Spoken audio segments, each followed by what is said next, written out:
కూజంతం రామ రామేతి మధురం మధురాక్షరం ఆరుహ్య కవితాశాఖాం వందే వాల్మీకికోకిలం అంజనానందనం జానకీశోకనాశనం కపీశమక్షహంతారం వందే లంకాభయంకరం. శ్రీరామచంద్రుడు కార్యాన్ని సాధించడానికి ఆయన ఏం చేశారు? మహేంద్ర పర్వతాన్ని నిలబడ్డారు, శపథం చేశారు. ఎవరిది? వానరులు ఉన్నారు కదా, వాళ్ళందరూ కూడా గుప్పెట్లో ప్రాణాలు పెట్టుకొని ఈయన తిరిగి వస్తేనే వాళ్ళ ప్రాణాలు నిలుస్తాయి. అది సుగ్రీవాజ్ఞ. అందుకని ఈయన తిరిగి ఎప్పుడు వస్తాడా, ఎప్పుడు సముద్రడా అని వాళ్ళు ఎదురు చూస్తూ ఉన్నారు. సో వాళ్ళందరికీ కూడా ఆత్మవిశ్వాసం కలిగించాలి, నమ్మకం లేదా ప్రాణాలు పోతాయి వాళ్ళకి. అందుకని వాళ్ళందరికీ నమ్మకం కలిగించడానికి ఆయన ఒక శపథం చేశాడు. ఏం శపథం? నేను రామబాణంలాగా దూసుకువెళ్తాను కదా, ఎలాగైనా సరే లంకకు వెళ్తాను, వెళ్ళి సీతమ్మని వెతుకుతాను. ఒకవేళ లంకలో సీతాదేవి కనిపించకపోతే ఎక్కడికి వెళ్తాను? దేవేంద్రుడు ఉన్నటువంటి దగ్గరికి వెళ్తాను. అక్కడ కూడా కనిపించకపోతే అకృతశ్రమ అన్నాడు. అకృతశ్రమ అంటే శ్రమ లేకుండా, ఇంత మాత్రం అలసట ఉండదు నాకు. ఇన్ని చోట్లకు వెళ్ళినా ఏమాత్రం అలసట లేకుండా మళ్ళీ తిరిగి లంకకు వస్తాను. వచ్చేసి ఏం చేస్తాను? రావణాసురుణ్ణి బంధిస్తాను. కట్టేసి అంట చూడండి, కట్టేసి తీసుకొస్తే రాముడి కాళ్ళ మీద పడేస్తాను. లేక రావణాసురుడు ఇదిగో సీతమ్మనైనా తీసుకొస్తాను, ఎలాగో సీతమ్మ కనిపించకపోతే లంకనైనా పట్టుకొచ్చేస్తాను. చూసారా? అది ఈ ప్రకారంగా ఎలాగో ఒక రకంగా కార్యాన్ని సాధించుకొస్తాను అని చెప్పి ఆయన తనని తాను ఎలా భావించుకున్నాడు? గరుత్మంతుడు వలె మేనేస కపికుంజరం ఆత్మానం సుపర్ణమివ. సుపర్ణం అంటే గరుత్మంతుడు, తనని తాను గరుత్మంతుడుగా భావించుకున్నాడు. ఇది డీపర్సనలైజేషన్ అంటారు దీన్ని. అంటే ఇది నేను, నా శక్తి, నా బలం, నా కార్యం, నేను చేస్తున్నా అంటాం. ఇది సెల్ఫ్ సెంటర్డ్నెస్. అంతేగా, నేను నేను నేను నా చుట్టూ నేను అనుకోవడం. ఈ నేను తీసేస్తే ఆయన పని చేస్తాడండి, సింపుల్. అవునా? ఇప్పుడు ఆయన నేను ఇద్దరికి పోటీ. నేనుంటే ఆయన పని చేయడు, మూసుకుంటాడు. నీ పని నువ్వు చేసుకోరా అంటాడు. అవునా కదా? ఈ నేను పక్కన తీసేస్తే ఆయన పని చేస్తాడు. ఇంతే. అవునా? ఇప్పుడు ఆంజనేయ స్వామి ఏం చేశాడు? నేను పక్కన పెట్టాడు. పెట్టి తన్ని ఒక వాహనంగా, ఎవరి వాహనం? భగవంతుడు వాహనంగా భావించుకున్నాడు. కాబట్టి ఎవరు పని చేస్తారు? ఆయనే పనిచేస్తాడు. తన్ని రామ బాణములాగా భావించుకున్నాడు. కాబట్టి రాముడి శక్తే తనలోంచి పనిచేస్తుంది. అవునా? అది కాబట్టి మనిషి ఒక చిన్న మనిషిగా తాదాత్మ్యం చెందకూడదట. ఈ చిన్న వ్యక్తిత్వాన్ని వదిలేసి పెద్ద దాంతో తాదాత్మ్యం చెందాలి. అప్పుడు వ్యక్తిత్వం ఏమవుతుంది? ఎదుగుతుంది. అది కానీ మనిషి అలా విస్తరించుకోవడానికి ఇష్టపడ్డాడు. ఎంతసేపటి నేను, నా పేరు, నాది, నా బలం, నా తెలివితేటలు, నా శక్తి అంటుంటాడు. అంటే అంతవరకే ఉంటాడు. అది తర్వాత సరే ఈ ప్రకారంగా ఆయన భావించుకున్నాడు. ఒక ఉదుటన ఎగిరారు. సరే అలా స్వామి లంఘించిన తర్వాత మధ్యలో ఏమైందంటే ఒక ఆటంకం వచ్చింది. ఎప్పుడు కూడా అంతేనండి, ఒక పెద్ద పని తలపెట్టినప్పుడు తప్పకుండా ఆటంకాలు అనేవి వస్తాయి. చాలామంది కూడా ఏం చేశారంటే ఆ స్వామి అలా ఎగురుతూ ఉంటే ఎవరు కూడా, దేవతలు విమానాల్లో ఎగురుతారు కానీ ఎవరు శరీరంతో ఎగరరు. ఎవరు ఇలా ఆకాశ మార్గంలో ఇంత దూరం ఎగిరిన వాళ్ళు ఎవరు లేరు, ఇంతకుముందు ఎప్పుడూ లేరట. ఈ స్వామి ఆంజనేయ స్వామి ఇలా ఎగురుతూ ఉంటే అప్పుడు అందరూ, సముద్రంలో అనేకమైనటువంటి జంతువులు ఉంటాయి కదండి, ఈ సముద్ర జంతువులు అందరూ ఏమనుకున్నారంటే వాళ్ళందరూ కూడా గరుత్మంతుడే ఎగురుతున్నాడు అనుకున్నారు. వాళ్ళకి తెలిసింది గరుత్మంతుడే, ఇంకో ప్రాణి లేదు అనుకున్నారట వాళ్ళందరూ. ఏది? సముద్రంలో ఉన్నటువంటి వాళ్ళు. సరే ఇలా ఉంటే అక్కడ మధ్యలో ఏం జరిగింది? ఆయన ఎగురుతూ ఉన్నప్పుడు సముద్రరాజు, సముద్రం అంటే తెలుసు కదా మనకి, ఆ సముద్రరాజు ఆయన చూసేట చూసి అప్పుడు అని అనుకుంటున్నాడు. అయితే ఎగురుతూ ఉన్నప్పుడు మీకు అనుమానం రావచ్చు, ఎక్కడ పైన ఎగురుతున్నాడు. మనకి ఇప్పుడు పైన అంతస్తుల్లో ఉండే వాళ్ళకి ఇళ్ళు అప్స్టేర్స్ ఉంటాయి చూడండి, పైన అంతస్తులో వాడికి ఎండ తగులుతుందా లేదా? ఎంత పైకి వెళ్తే అంత ఎండ ఎక్కువ తగులుతుంది, అవునా? మరి స్వామి ఆకాశ మార్గంలో ఏరోప్లేన్ ఎంత ఎత్తులో ఎగురుతుంది, అంతకంటే ఎత్తులో ఎగురుండొచ్చు బహుశా, అంతేగా? మరి ఎత్తులో ఎగరాలంటే ఎగిరినప్పుడు సూర్యుడు వేడి ఎక్కువ అవుతుందా తక్కువ అవుతుందా? ఎక్కువ అయిపోతుంది. అప్పుడు తాపం కలుగుతుంది కదండి. కానీ చూడండి ఇక్కడ, తతాప నహితం సూర్య ప్లవంతం వానరోత్తమం శిషేవేచ తదా వాయు రామకార్యార్థ సిద్ధయే. చూసారా, రామకార్యార్థ సిద్ధయే, రామకార్యాన్ని సిద్ధింపచేయడానికి వెళ్తున్నాడు. కాబట్టి ఆకాశంలో అంత ఎత్తులో ఎగురుతున్నటువంటి హనుమంతుడికి సూర్యుడట వేడి తగలకుండా చూసేట, సూర్యభగవానుడు కూడా. వాయువు కూడా, వాయుదేవుడు ఉన్నాడు, ఆయన తండ్రి గారే కదా, నా బిడ్డ ఇంత గొప్ప పని చేస్తున్నాడు, రామకార్యం కోసం వెళ్తున్నాడని వాయువు కూడా ఆయనకు అనుకూలంగా నెమ్మదిగా చల్లగా వీచేట్టు వాయువు కూడా సుఖంగా. ఎందుకని? రామకార్యార్థం వెళ్తున్నాడు ఇతను, సామాన్యుడు గాడు. సామాన్యమైన పని ఏంటండి ఇది? సముద్రాన్ని లంఘించడం ఎవరైనా ఇంతకుముందు చేశారా? తర్వాత చేశారా? ఒక గరుత్మంతుడు తప్ప. అది కాబట్టి అందరికీ కూడా రామకార్యం కోసం వెళ్తున్నాడు కాబట్టి అందరూ ఆయనకి ఏం చేశారు? దేవతలు, సూర్యుడు ఒక దేవత, వాయువు ఒక దేవత, వీళ్ళందరూ అనుకూలంగా ఆయన్ను ఆశీర్వదించి సుఖంగా చేశారట. సరే, ఆ సమయంలో సాగరుడు, సముద్రుడు ఉన్నాడు కదండి. ఆ సముద్రుడు మనసులో అనుకున్నట్ట ఏమిటి అంటే, ఇక్ష్వాకు వంశీయుడు శ్రీరాముడు కాబట్టి ఇక్ష్వాకు వంశీయుడైనటువంటి రాముడికి మనం ఏదైనా సేవ చెయ్యాలి అనుకున్నారు. ఎందుకు అనంటే, ఈయనకు ఒక పూర్వకాలంలో ఓ చరిత్ర, ఈ సముద్రుడికి ఇక్ష్వాకు వంశీయులకు సంబంధం. ఏమిటా సంబంధం? ఈ సముద్రుడు ఒకప్పుడు ఇలా లేడట. ఈ సముద్రుడు విస్తరించుకోవడానికి కారణం ఎవరు అంటే సగర చక్రవర్తి యొక్క పుత్రులు.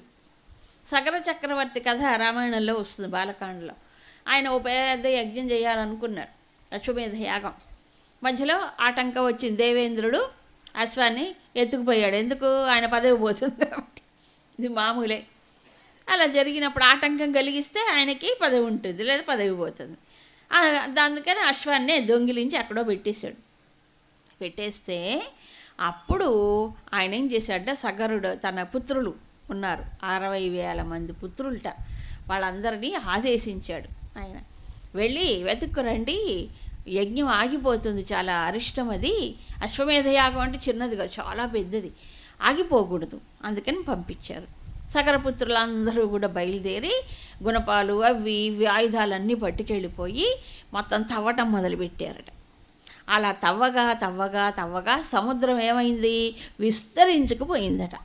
వాళ్ళందరూ లోతుగా వెడల్పుగా మొత్తం అదే అఖాతం, బంగాళాఖాతం అంటారు చూడండి, ఆ అఖాతం అలా బాగా పెద్దగా విస్తరించుకుందట వాళ్ళు ఆ ప్రకారం చేస్తే. సరే, ఆ కథ పక్కన పెట్టండి. ఇప్పుడు సాగరుడు అనుకున్నాడు, నేను సగరపుత్రుల వల్ల విస్తరించుకున్నాను కదా, అందుకని వీళ్ళకి నేను ఇక్ష్వాకు వంశీయులకు రుణపడి ఉన్నాను, ఏదో సేవ చెయ్యాలి. కాబట్టి ఇప్పుడు రాముడు ఉన్నాడు కదా, ప్రస్తుతం రామకార్యానికి హనుమంతుడు వెళ్తున్నాడు కాబట్టి హనుమంతుడికి నేను ఏదైనా సేవ చేస్తే అది రాముడికి చేసినట్లే అనుకున్నాడు. రామకార్యం కోసం వెళ్తున్నాడు, అంతే కదా అనుకొని అప్పుడు ఏం చేశాడంటే, సముద్రుడు తనంతటి తాను చేయలేడు కదా, సముద్రంలో మైనాకుడు అని ఓ పర్వతరాజు ఉన్నాడు, ఆయన దాక్కుని ఉన్నట్ట. అదో కథ ఉంది. అప్పుడు ఒకానొక సమయంలో పర్వతాలకి రెక్కలు ఉండేవట, ఎగురుతూ ఉండేవట పర్వతాలు, ఎగురుతూ ఎక్కడ పడితే అక్కడ వాలేవి. అలా వాలితే పాప జనాలు కష్టం కదా, జనాలకి ఎంతో ఇబ్బంది పీడ కలుగుతుంది. అందుకని దేవేంద్రుడిని మొరబెట్టుకున్నారు. దేవేంద్రుడు పర్వతాలకు రెక్కలు ఖండించి పారేశాడు.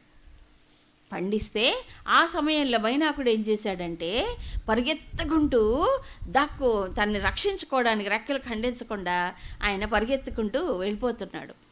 ఆ సమయంలో వాయుదేవుడు ఆయనకు అనుకూలంగా, పరిగెత్తే వేగానికి అనుకూలంగా వీచి ఆయన తొందరగా సముద్రంలో పడేటట్టు చేశాడు. ఆ కారణం చేత వాయుదేవుడు నాకు అప్పుడు సహాయం చేశాడు కాబట్టి నేనిప్పుడు వాయుపుత్రుడైన హనుమంతుడికి నేను సేవ చేయాలనుకున్నాడు. ఎవరు? మైనాకుడు. సో ఇప్పుడు మైనాకుడు సాగరుడు ఒకటే ఉద్దేశంలో ఉన్నారు కదా. అందుకని సాగరుడు ఏం చేస్తాడు, మైనాకుడిని పైకి లేపాడు.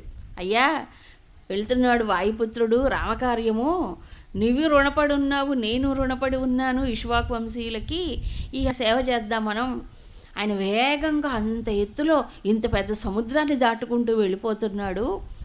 పొద్దున్న ఎప్పుడు బయలుదేరాడో ఏమో అలసిపోయి ఉంటాడు. ఈ పాటికి కాస్త విశ్రాంతిని ఇద్దాం ఆయనకి, ఓ పండో ఫలమో ఆతిథ్యం ఇస్తాం, కాస్త విశ్రాంతి తీసుకొని బయలుదేరుతాడు. మనం చేయగలిగింది అదొక్కటే, ఆయన ఆగమంటే ఆగడు. కాబట్టి మనం ఈ పని చేద్దాం. మైనాకుడికి శక్తి ఉంది. ఏం శక్తి? ఆయన పైకి లేవమంటే పైకి పైకి లేస్తాడు, అడ్డంగా కంటే అడ్డంగా పెరుగుతాడు, నిలువుగా పెరుగుతాడు. అది శక్తి మైనాకుడికి ఉంది.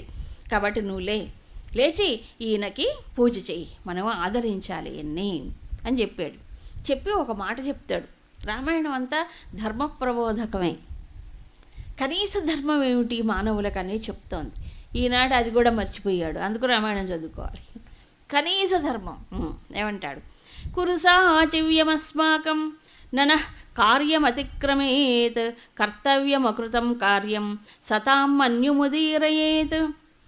అది ఏమిటి అంటే మైనాకుడికి చెప్తున్నాడు ఆయన, సముద్రుడు, నాకు సహాయం చేయవయ్యా, నువ్వు నేను కలిసి వాయుపుత్రుని సేవిద్దాం.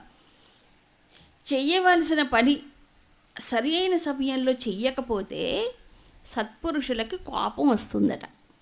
కర్తవ్యం అకృతం, చేయవలసిన పని కర్తవ్యం, అకృతం అంటే చెయ్యకపోతే ఎవరికి కోపం వస్తుంది? సతాం, సత్పురుషులకు కోపం వస్తుంది.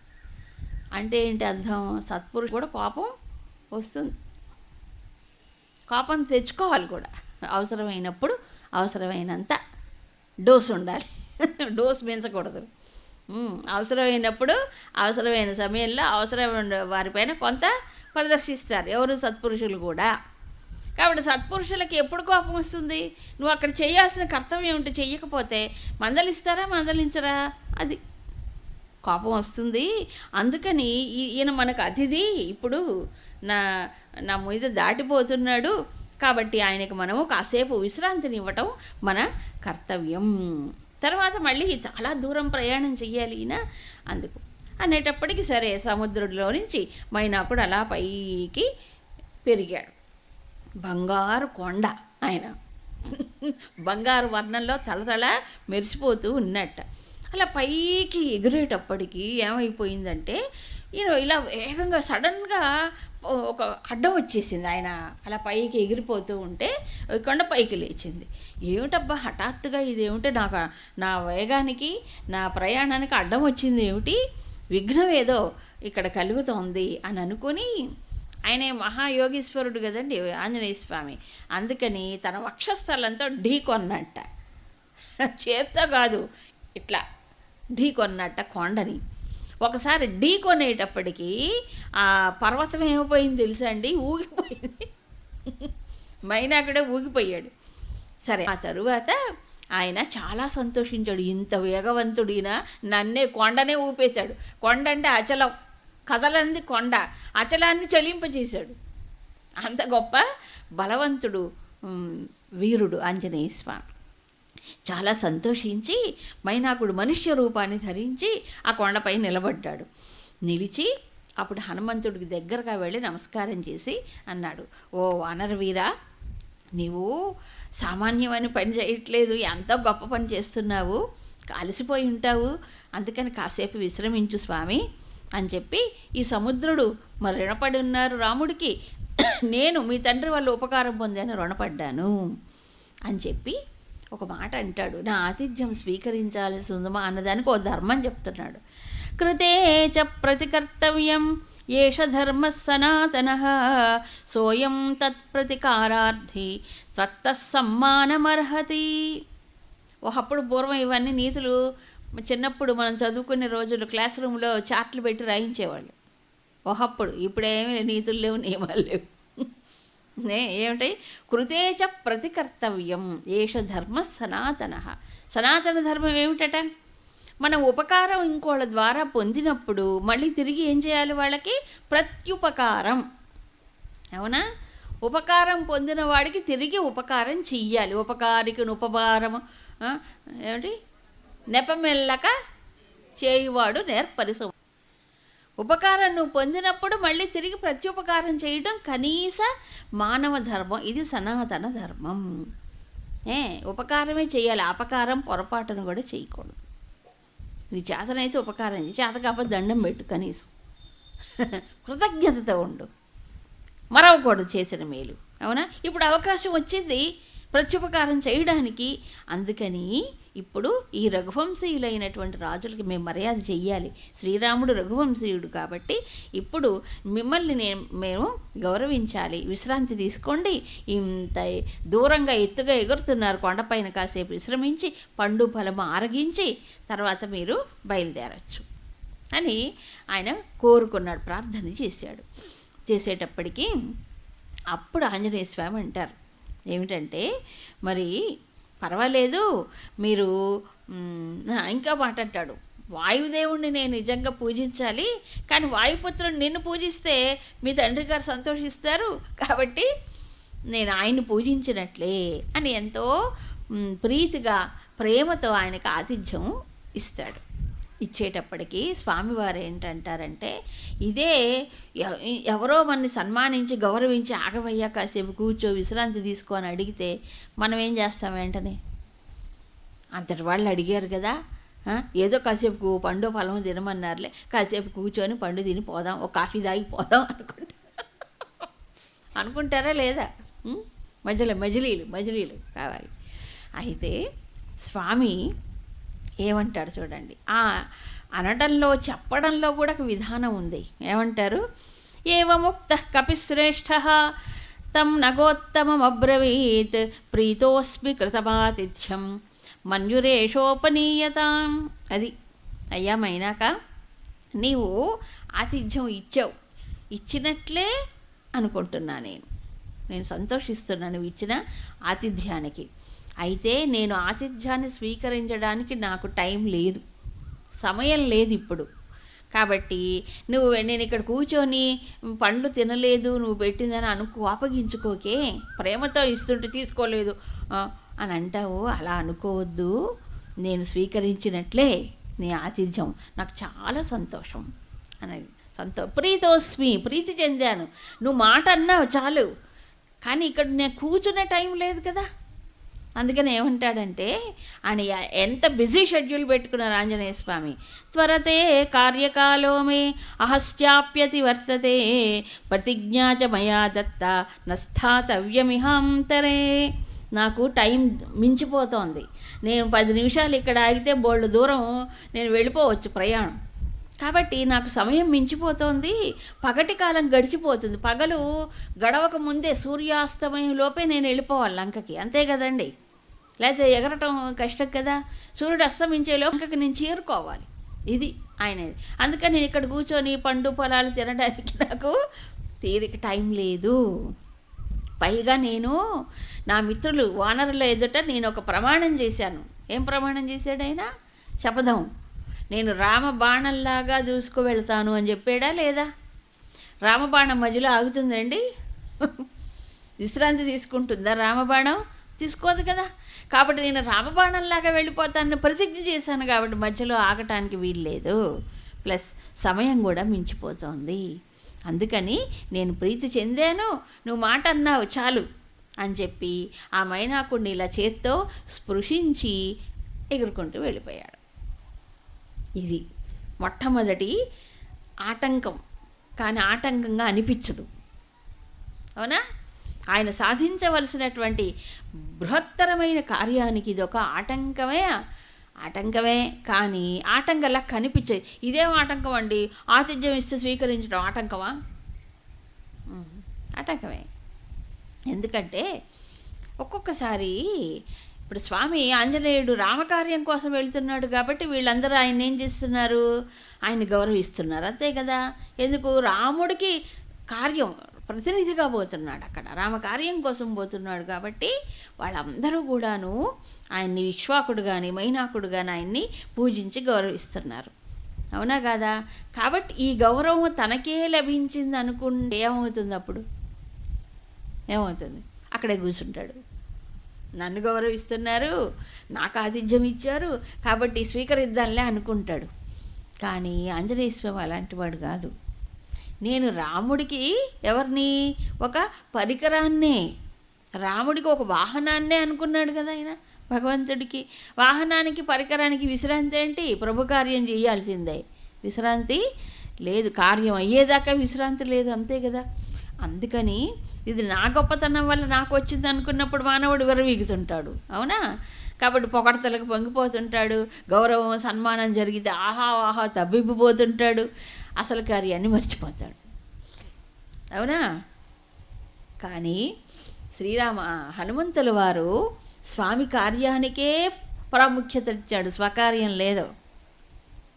అక్కడ తినడానికి కూడా టైం లేదు ఆయనకి. అవునా? ఓ పండు తినడానికి టైం లేదు, అయినా రామకార్యం కోసం బయలుదేరాడు. కాబట్టి మానవుడు ఏదైనా పెద్ద పని చేయాలనుకున్నప్పుడు ఒక్కొక్కసారి ఏమవుతుందంటే ఆ లక్ష్యం దాన్ని బట్టి గౌరవిస్తారు, అందరూ మన్ననలు ఇస్తారు, గౌరవం. అయితే వాటికి తబ్బిబ్బు కాకూడదు, నాకే లభిస్తున్నాయి అనుకోకూడదు. నేను పరికరమే, ఆయన కార్యాన్ని చేస్తున్నాను కాబట్టి ఆయన వల్ల నాకు ఇది వచ్చింది అంతే తప్ప నా యొక్క ప్రతాపం కాదు. అవునా? కాబట్టి ఈ పొగడ్తలు, ఈ గౌరవాలు, సన్మానాలకు కనుక లొంగిపోయామో అయిపోయింది, అక్కడ స్వామి కార్యాన్ని మర్చిపోతాడు. కాబట్టి ఏది ముఖ్యం ఇందులో? స్వామి కార్యమా స్వకార్యమా? స్వామి కార్యం ముఖ్యం. స్వామి కార్యమే స్వకార్యం అనుకోవాలి. కానీ మానవుడు రివర్స్లో పోతాడు. ఏమవుతాడు? స్వామి కార్యం పక్కన పెట్టి స్వకార్యమే చూసుకుంటాడు. ఇంకొంతమంది స్వామి కార్యం స్వకార్యం రెండు చూసుకోవాలనుకుంటారు. కొంతమంది స్వకార్యమే ముఖ్యంగా భావిస్తారు. కానీ ఆంజనేయ స్వామి స్వకార్యం లేదు, స్వామి కార్యమే ఆయన కార్యం. ఇది తేడా. అవునా? ఉత్తముడు, మధ్యముడు, అధముడు, ఇది తేడా.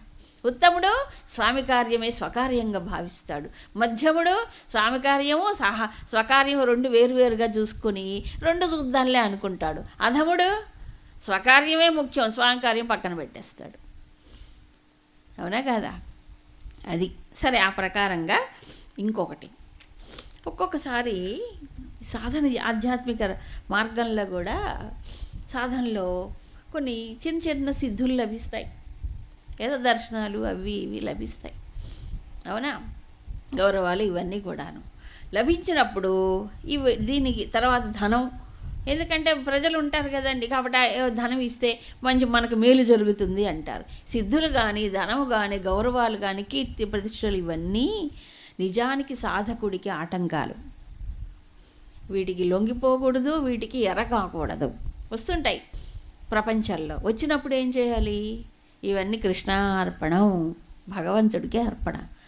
భగవంతుడి పేరు చెప్పుకుంటే వస్తుంది కానీ లేకపోతే వస్తుందా? రాదు కదా.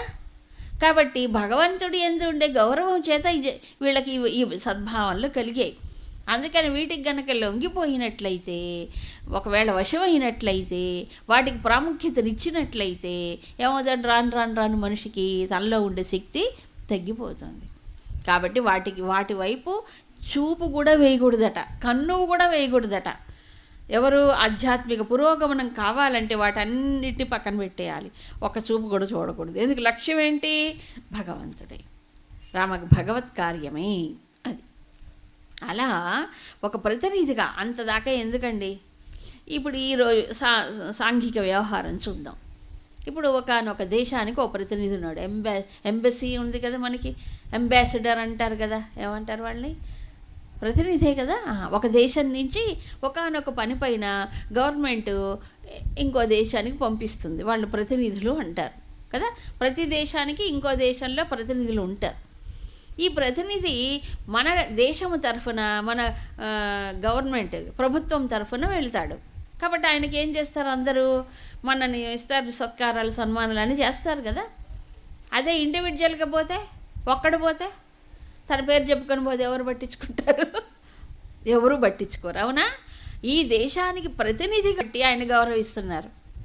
అలాగే నేను అక్కడనే పోతే నన్ను ఎవరు పట్టి కావునికి ఇసుక అనుకోండి, ఎంతమంది పోతుంటారు వస్తుంటారు, ఎవరు పట్టించుకోరు. అది మర్చిపోకూడదు. అవునా? ఒక సంస్థలో కానీ ఒకానొక శాఖలో కానీ ఎక్కడైనా సరే ఇది నా ప్రతాపం అనుకోకూడదు. ఆ వెనక ఆయన ఉన్న వాళ్ళ శక్తి, వెనక ఉండే వారి యొక్క మహిమ వల్లనే వీడికి ఈ మాత్రం ఏమైంది, ఒక పొజిషన్ అంటూ వచ్చింది. అది మర్చిపోకూడదు. అది మర్చిపోతే ఏమని జరుగుతుందంటే అహంకారం పెరిగిపోతుంది. అదే పతనానికి కారణం అవుతుంది, ఎక్కడైనా ఎప్పుడైనా సరే. అందుకని రామకార్యంతో తాదాత్మ్యం చెందిన హనుమంతుల వారు గౌరవానికి మన్ననలకి పొంగిపోలేదు. ఆయన అక్కడ ఆగిపోలేదు, కూర్చోలేదు, చూపు కూడా చూడలేదు. నాకు టైం అయిపోయింది ఆయన వెళ్ళిపోతున్నాను చక్క సున్నితంగా చెప్పాడు. కోపం తెచ్చుకోలే. నేను ఇంత వేగంగా పోతుంటే నువ్వు పండు తింటూ కూర్చున్నాను అనుకుంటావా అనలే.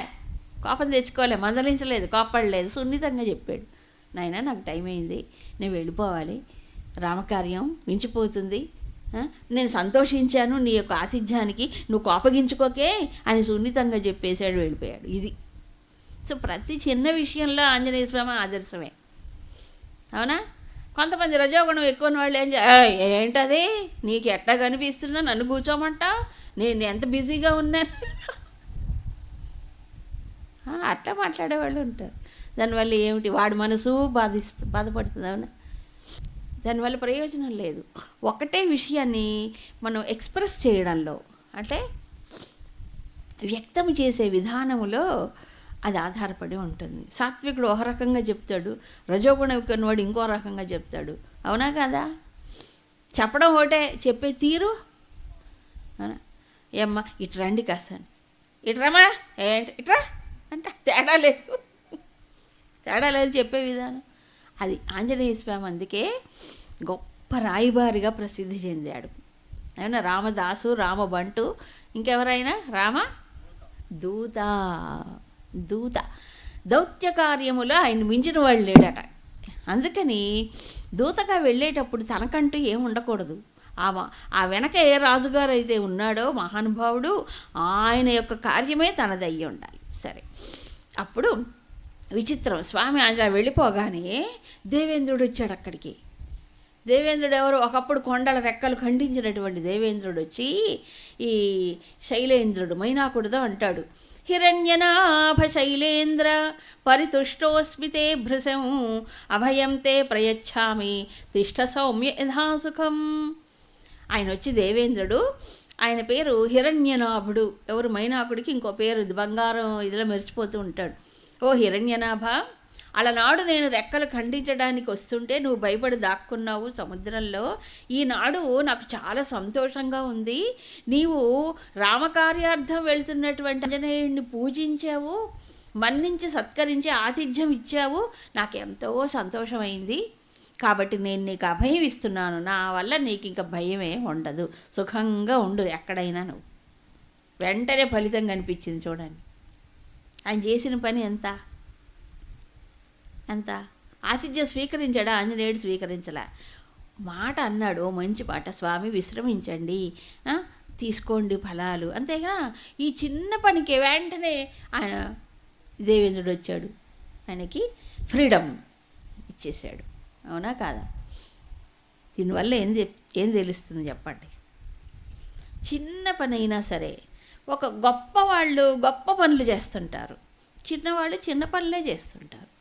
అయితే గొప్పవాళ్ళు చేసే గొప్ప పనులకి మనం ఉడతా భక్తిగా ఎంతో కొంత సహాయం చేస్తే దాంట్లో ఫలితం వస్తుంది. అవునా? ఎందుకు? వాళ్ళు గొప్ప పనులు చేస్తున్నారు కదా, నేను కొంత అయినా సహాయం చేయాలి. ఆ కొంత చేసినా చాలు, ఎంత చేస్తే అంత వస్తుంది మనిషికి. అంతే తప్ప వాళ్ళు అంత పని చేస్తున్నారు కాబట్టి వాడిపైన ఓ రాయి వేసి, వాడిపైన దుమ్ము పోసి, వాళ్ళు వెనక్కి లాగి వాళ్ళని విమర్శించి చేశారనుకోండి, అప్పుడు ఏమొస్తుంది? పాపం వస్తుంది. మనం చేయలేకపోయినా చేసేవాడిని ఏం చేయాలి? చేసేవాడికి సహాయం చేయాలి, లేదా ప్రోత్సహించాలి మంచి మాటలతో. అవునా కదా? అలా చేస్తే, ఎందుకంటే సత్కార్యం చేసినప్పుడు తప్పనిసరిగా మంచి జరుగుతుంది. అయితే ఆటంకాలు ఉండొచ్చు, ఈ సహాయం చేసిన వాడికి కూడా కొంత మేలు జరుగుతుంది. అందుకే పతంజలి యోగ సూత్రాల్లో ఒక మాట చెప్తాడు, పాపమైనా పుణ్యమైనా కర్త, కారయిత, అనుమోదిత 3 రకాలుగా ఉంటారట. స్వయంగా మంచి పని చేసేవాడు, ఇంకోళ్ళ చేత చేయించేవాడు. ఇప్పుడు సముద్రుడు మైనాకుడు ప్రేరేపించాడుగా, చేయించేవాడు. తర్వాత అనుమోదిత, మంచి పని చేస్తుంటే మానసికంగా ఆమోదించి సహకరించేవాడు. 3కి పుణ్యం వస్తుంది. అలాగే పాపకార్యం కూడా కర్త, కారయిత, అనుమోదిత. స్వయంగా పాపం చేసేవాడు, ఇంకోళ్ళ చేత పాపం చేయించేవాడు, పాపం జరుగుతుంటే ఆమోదించేవాడు, అవునా, అంగీకరించేవాడు, వాడికి పాపం చుట్టుకుంటుంది. పాపమైనా పుణ్యమైనా 3 స్థాయిలు ఉన్నాయి. స్వయంగా చేయటం, చేయించటం, మానసికంగా ఆమోదించటం, 3 రకాలు ఉన్నాయి. అవునా కాదా? కాబట్టి ఇప్పుడు సముద్రుడి యొక్క ప్రేరణ చేత మైనాకుడు వెంటనే ఏం చేశాడు, ఆతిథ్యం ఇవ్వడానికి అంగీకరించాడు, ఇచ్చాడు. అంతే కదా? కాబట్టి వెంటనే కనిపించిందా లేదా ఫలితం? అందుకు ఇతిహాసాలు చదవాలి. మనం చేసిన పుణ్యం ఎటుపోదు. మనం ఎంత గొప్ప పని చేయకపోయినా చేసేవాళ్ళకి ఏం చేయాలి, కొంత ఉడతా భక్తితో చేయాలి. అందుకే ఉడతా భక్తి అనేది వచ్చింది, ఊరికే రాలే. సహాయం చేస్తే కొంతలో కొంత దాని ఫలితం పొందవచ్చు అనేది తెలుస్తోంది. సరే, ఇక ఇలా జరుగుతూ ఉంటే దేవతలందరూ చూస్తూ ఉన్నారు. ఇప్పుడు ఆంజనేయ స్వామి యొక్క పైన అందరు స్థలోకంలో ఉండే దేవతలు కూడా చూస్తున్నారు. ఇప్పుడు ఈ హనుమంతుడు ఎలా లంకకు ప్రవేశిస్తాడు, ఎలా సీతాదేవిని అన్వేషిస్తాడు, అసలు సముద్రాన్ని ఎలా దాటుతాడు, లంకలో ప్రవేశించగలడా? అంత శక్తి ఉందా? రావణాసురుడు పరిపాలించే లంకలోకి పోవటం అంత తేలిక కాదు, చాలా కష్టమైన పని. ఈయన అసలు అంత కార్యాన్ని సాధించగలడో లేదో చూద్దామని, ఈ దేవతల పని అండోయ్, ఇది రామకార్యంగా దేవతల పని, గుర్తుపెట్టుకోండి. ఎందుకు రాముడు ఎందుకు వచ్చాడు? దేవకార్యాన్ని సిద్ధింపజేయడానికి సీతారాములు వచ్చారు, అంతే కదా? కాబట్టి రావణాసురుడు వధ జరగాలి, అప్పుడు దేవతలకు సంతోషం. రావణాసురుడు వధ జరగాలంటే ఏమవ్వాలి? ఇప్పుడు ఇదంతా జరగాలి, సీతాదేవి జాడ తెలియాలి, రాముడు యుద్ధానికి వెళ్ళాలి, రావణాసురుడు సంహరించాలి. మరి సీతాదేవి జాడ తెలియాలంటే హనుమంతుడు దానికి తగినవాడుగా ఉండాలిగా. అతనికి అంత బలం ఉందో లేదో, అంత శక్తి కానీ తెలివితేటలు ఉన్నాయో లేవో చూద్దాం అని దేవతలందరూ కలిసి ప్లాన్ చేసుకున్నారట. బలమిచ్ఛామహే జ్ఞాతుం భూయశ్చాస్య పరాక్రమము త్వాం విజేష్యేత్యుపాయేన విషాదం వా గమిష్యతి. సరే, అప్పుడు వీళ్ళందరూ ఏమనుకుంటున్నారు, దేవతలందరూ కూడా అనుకున్నారట. ఏమని? మరి ఇతను వాయుపుత్రుడి యొక్క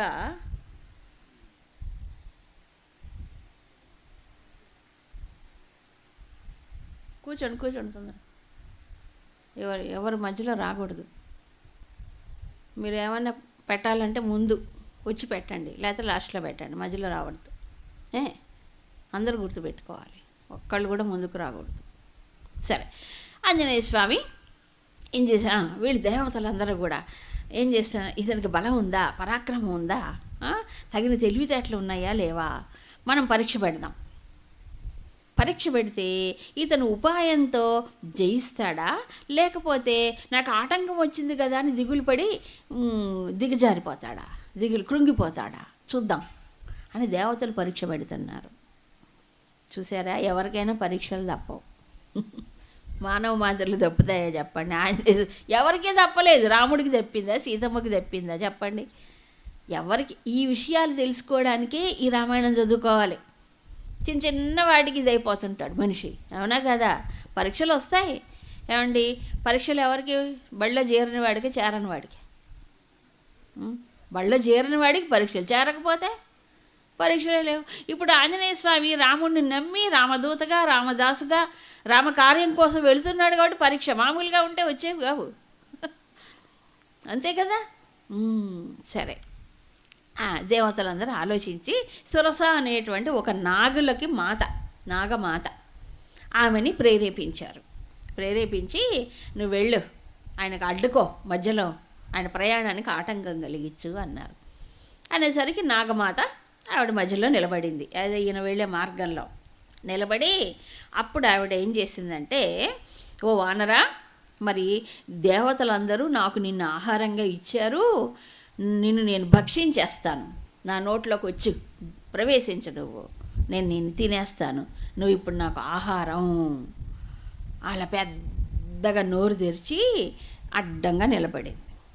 ఇంకోళ్ళైతే ఏమైపోతారు, అమ్మో నన్ను మింగేస్తుందంట, అమ్మో దేవతలు ఆహారంగా ఇచ్చారంట, ఇంకేం నా పని ఏంటి అని అనుకుంటారు. ఇంకోళ్ళు అయితే అవునా కాదా, దేవతలే ఆహారంగా ఇస్తే నేనేం చేద్దును ఇప్పుడు అని అనుకుంటారు. అవునా అనుకొని బాధపడతారు. కానీ ఆంజనేయ స్వామి ఆమె మాటల లోతును గ్రహించి ఏం చేశాట చెప్తున్నాడు. ఏవముక్త సురసయ ప్రాంజలిర్వానరర్షభ ప్రహృష్టవదన శ్రీమాన్ ఇదం వచనమబ్రవీత్. సురస ఆవిడేమంది, దేవతలు నన్ను పంపించారు, నిన్ను నాకు ఆహారంగా ఇచ్చారు, నా నోట్లో ప్రవేశించు. ఈ 3 మాటలు అర్థం. ఓహో, దేవతలు నన్ను ఈవిడకు ఆహారంగా ఇచ్చారు అంటే ఏమిటి, నన్ను పరీక్షించదలుచుకున్నారు అనుకున్నాడు. ఎవరైనా మింగాలనుకునేవాడు మింగేస్తాడు, కానీ నా నోట్లో ప్రవేశించాలని అంటారా? Simple logic. ఆ మాటలో ఉండేది అర్థం చేసుకోండి మీరు. మింగాలనుకునే వాళ్ళు ఏం చేస్తారు, మింగేస్తారు, వచ్చి నా నోట్లో ప్రవేశించాలని అంటారు ఎవరైనా? అంట్లో ప్రవేశిస్తారా? కాదు కదా. కాబట్టి ఆవిడ మాటల్లో ఉండేటువంటి మర్మాన్ని అర్థం చేసుకున్నాడు. అది తెలివి. అర్థం చేసుకొని దేవతలు పరీక్ష పెట్టాలనుకున్నారు అంతే. లేదా పర్మిషన్ తీసుకొని నా నోట్లో ప్రవేశించని అడగరు. నిజంగా మింగాలనుకుంటే మింగేస్తుంది ఆవిడ. అప్పుడు చిరునవ్వున వేట, దిగులు పడలే. పరీక్ష వచ్చింది, ఎదుర్కొందాం అంతే. ఛాలెంజ్ వచ్చింది, ఫేస్ చేయాలి, నమస్కారం చేసి దిగులు పడకుండా చక్కగా ప్రహృష్టవదన ఆంజనేయ స్వామి సంతోషంతో ఆమెకు నమస్కారం చేసి ఇలా సమాధానం ఇచ్చాడు. దిగులు పడలే, బాధపడలే, భయపడలే, సంతోషపడ్డాడు. ఎందుకు? పరీక్ష. దేవతలు పరీక్షించదలుచుకున్నారు, మంచిదే. కానీ కాబట్టి నా శక్తి ఏమిటో అక్కడ ఇంకా వాళ్ళకి అర్థమవుతుంది అనుకున్నారు. సో పరీక్ష, పిల్లలు పరీక్ష రాస్తే మంచిదా, రాయకపోతే మంచిదా? ఎవరైనా తల్లిదండ్రులు ఏం కోరుకుంటారు? పరీక్ష రాయాలి, మంచి మార్కులు, హయ్యెస్ట్ మార్కులు రావాలి మా వాడికి అనుకోరా? లేదా? మనం అంతే. వాళ్ళు రాయాలి, మనం కూడా జీవితంలో పరీక్షలు వస్తాయి. పరీక్షలు వచ్చినప్పుడు ఏం చేయాలి? వాటిని దిగులు పడకూడదు, బెంగపడకూడదు, భయపడకూడదు. మరి ఏం చేయాలి? ఎదుర్కోవాలి. అంతే కదా. అది సరే. ఆంజనేయ స్వామి అర్థమైపోయింది, మంచిదే. నమస్కారం చేశారు ఆవిడకి. ఎందుకు? దేవతలు పంపించారు కదా, నాగమాత కదా, అందుకే నమస్కారం చేశాడు. చేసి, అమ్మా మరి నేను ఒక పని మీద వెళ్తూ ఉన్నాను రామకార్యం కోసం, కాబట్టి సీతాదేవిని వెతకడానికి లంకకు వెళుతూ ఉన్నాను. రావణాసురుడు అపహరించాడు కదా, అందుకని నేను ఈ పని పూర్తి చేసుకొని, రామకార్యం పూర్తి చేసుకొని సీతాదేవిని చూసి మళ్ళీ తిరిగి రాముడికి అదంతా కార్యం అంతా చేసిన తర్వాత తప్పకుండా వచ్చి నీ నోట్లో నేను ప్రవేశిస్తా. చాయిస్ ఇచ్చి ప్రవేశించు అని అన్నది కదా, తప్పకుండా ప్రవేశిస్తాను, నేను నీకు సత్యంగా ప్రమాణం చేసి చెప్తున్నాను అని చెప్పాడు. అడిగాడు, పర్మిషన్ అడిగాడు. అడిగితే అప్పుడు ఆమె ఏమంది, ఓ అదేం కుదరదు, పప్పులేం ఉడకవు, నన్ను దాటి నువ్వు ఎలా వెళ్తావు అనుకున్నావు? నాకు వరం ఇచ్చారు దేవతలు నిన్ను మింగమని. నువ్వు నాకు ఆహారం, ఇప్పుడు నాకు ఆకలేస్తుంది, నేను మింగేస్తాను అని ఆవిడ గట్టిగా చెప్పింది. చెప్పి పైగా ఇంకేముంటుందంటే, నాకు బ్రహ్మదేవుడు వరం ఇచ్చాడు పూర్వం ఎప్పుడో, అందుకని నా నోట్లో ప్రవేశించకుండా నువ్వు ముందుకు వెళ్ళలేవు, దేవుడు ఇచ్చిన వరం నాకు అని అన్నారు. అని అంటే అప్పుడు సరే, నేను ప్రార్థన చేసినా ఈవిడ నా మాట వినిపించుకోలేదు, అందుకే స్వామి కొంత కోపం వచ్చిందట, కొంచెం కోపం వచ్చింది. వచ్చేసి ఏం చేశాడు ఆయన, సరే అమ్మా నన్ను మింగుతానంటున్నావు కదా, మింగు, సరే మింగు అని చెప్పేసి అప్పుడు శరీరాన్ని ఇంకొంచెం పెద్దది చేశాడు కదా, తెలుసు మీకు కదా. 10 యోజనాలు పెంచుకుంటూ పోతున్నాడు. ఈయన శరీరాన్ని పెంచేప్పటికి ఆవిడేం చేసి నోరు పెంచింది. మీ సినిమా చూసుంటారు కదా.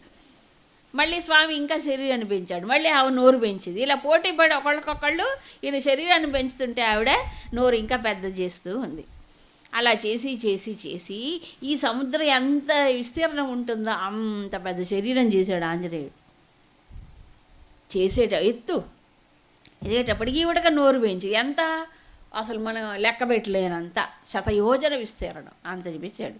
చేసిన తర్వాత అప్పుడు ఆంజనేయ స్వామి యొక్క సమయస్ఫూర్తి చాలా గొప్పది. బుద్ధిర్బలం బుద్ధిశాల ఆంజనేయ స్వామి కదా.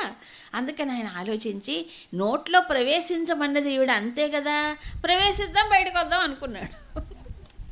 అనుకొని బాగా నోరు పెద్దగా చేసేటప్పటికీ స్వామివారు ఏం చేశారట, తన యొక్క శరీరాన్ని అకస్మాత్తుగా వెంటనే చిన్నగా దోమెంతో అంత చిన్నగా చేసేసుకున్నాడు.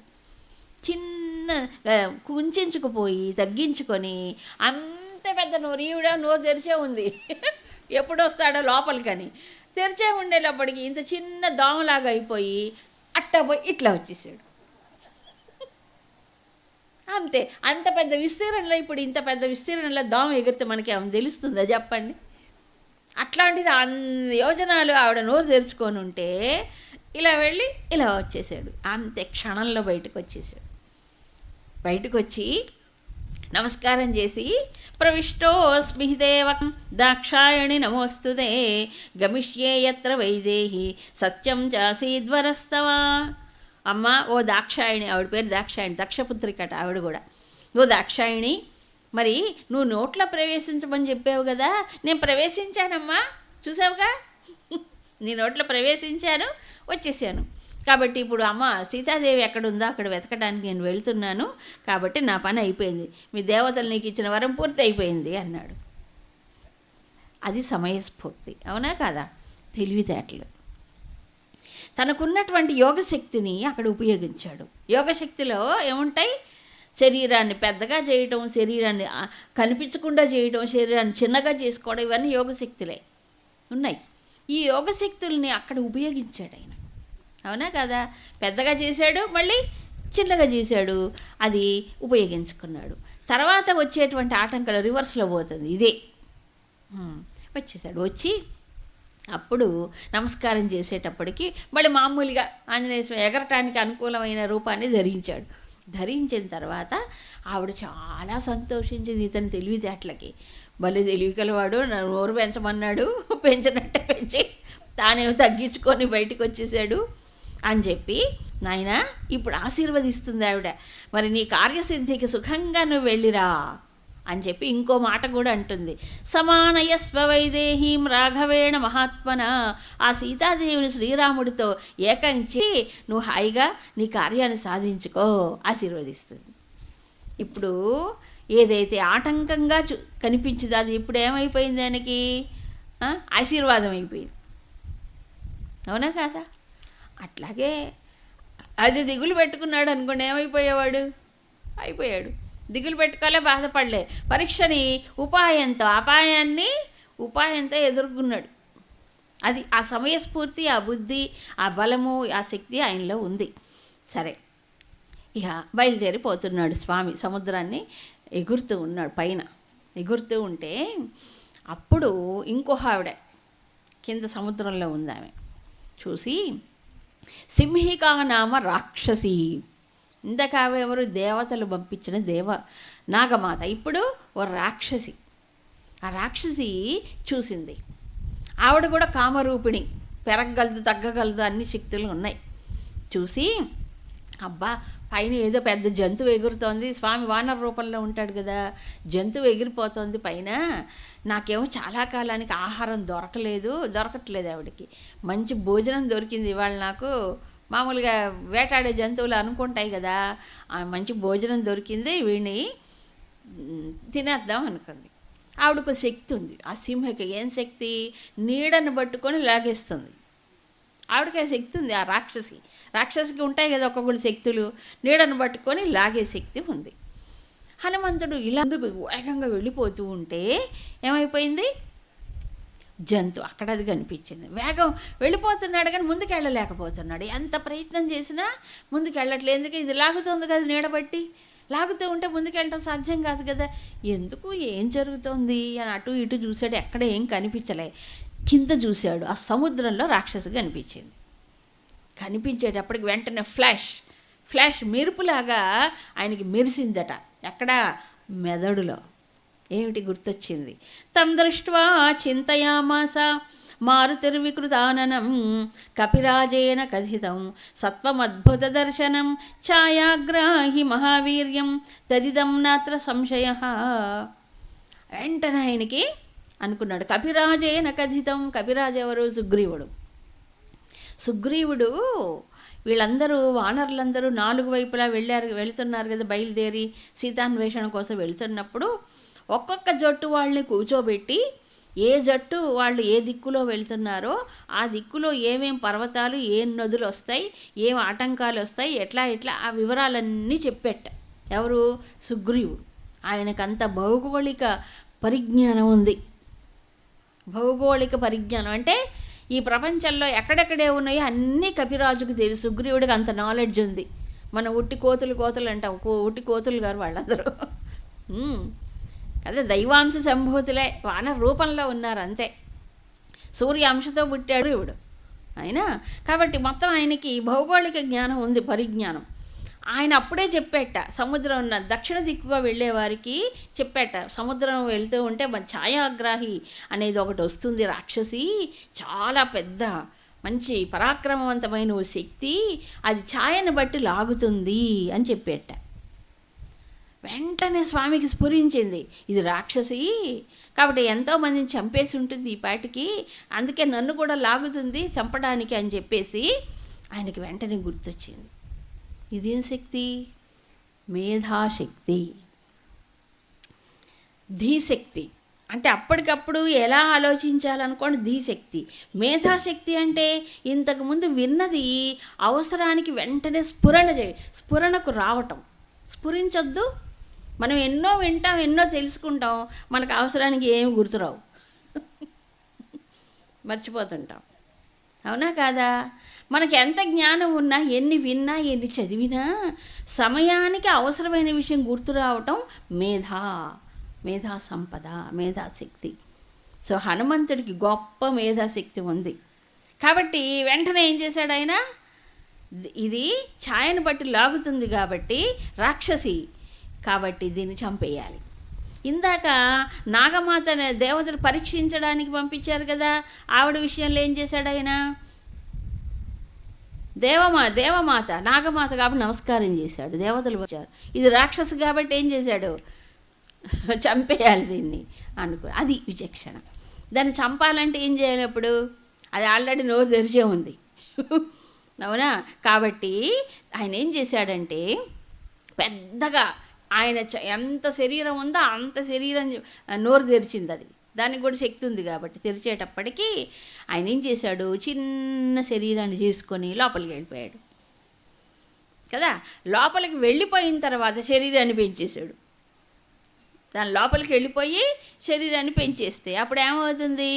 ఆవిడకి ఇక శక్తి లేదు, తట్టుకోలేక గాలి ఆడక ఏమైపోయింది? చచ్చిపోయింది. అక్కడే లోపలికి వెళ్ళిపోయి దాన్ని చీల్చేసేసి బయటకు వచ్చేసాడు ఆంజనేయ స్వామి. చూసారా? కాబట్టి శరీరాన్ని పెంచడం, తగ్గించడం ఒక యోగశక్తి. ఇందాకేం చేశాడు? ముందు శరీరాన్ని పెంచి తగ్గించి లోపలికి వెళ్ళి బయటకు వచ్చాడు. ఇప్పుడేం చేశాడు? ముందు శరీరాన్ని తగ్గించి లోపలికి వెళ్ళి పెంచుకొని చీల్చేసి బయటకు వచ్చాడు. రివర్సు. అర్థం కాలే? అంటే ఉపాయం ఉండాలండి. మనకి ఎన్ని తెలివితేటలున్నా, ఎన్ని శక్తులున్నా ఏ శక్తి ఎప్పుడు ఉపయోగించాలి? ముందా వెనక ముందు చేసామనుకోవడం తలకిందులు అయిపోతుంది. అవునా కాదా? అది కాబట్టి మనకి ఎన్ని జ్ఞానం ఉన్నా ఏది ముందు ఏది వెనక ఆలోచించుకోవాలి. మరి ఆంజనేయ స్వామి చూడు, వెంటనే మేధాశక్తి ఆయనలో ఉంది. తర్వాత ముందు వెనక ఆలోచించాడు, చంపేశాడు, అయిపోయింది. ఎప్పుడైతే ఈ దీన్ని రాక్షసుని చంపాడు సింహికని, ఆ దేవతలందరూ చూస్తున్నారు. వాళ్ళందరూ ఇందాక వరం ఇచ్చారు, ఎవరు? దేవతలే. ఇప్పుడు రెండో ఆటంకాన్ని ఎదుర్కొనేటప్పటికీ చాలా సంతోషించారు దేవతలందరూ. ఆకాశంలో సిద్ధులు, గంధర్వులు నిలబడి ఆంజనేయ స్వామితో అంటున్నారు, యస్యత్వేతాని చత్వారి వానరేంద్ర యథాతవా దృష్టిర్ధృతిర్మతిర్దాక్ష్యం న కర్మసు సకర్మసు నసీదతి. ఓ స్వామి ఆంజనేయ, ఎవరిలో అయితే చత్వారి అంటే 4 లక్షణాలు ఉంటాయో ఆ 4 లక్షణాలు ఉన్నటువంటి వాడు కర్మలలో ఎప్పుడూ కూడా వైఫల్యం పొందడు. విఫలత అనేది ఉండదు, వైఫల్యం ఉండదు. ఏ 4 లక్షణాలు గుర్తుపెట్టుకోవాలి? ధృతి, దాక్ష్యం, మతి, తర్వాత దృష్టి. దృష్టి అంటే ఏంటి? ఒక విజన్ అంటారు. దృష్టి అంటే విజన్. ఏంటి విజను?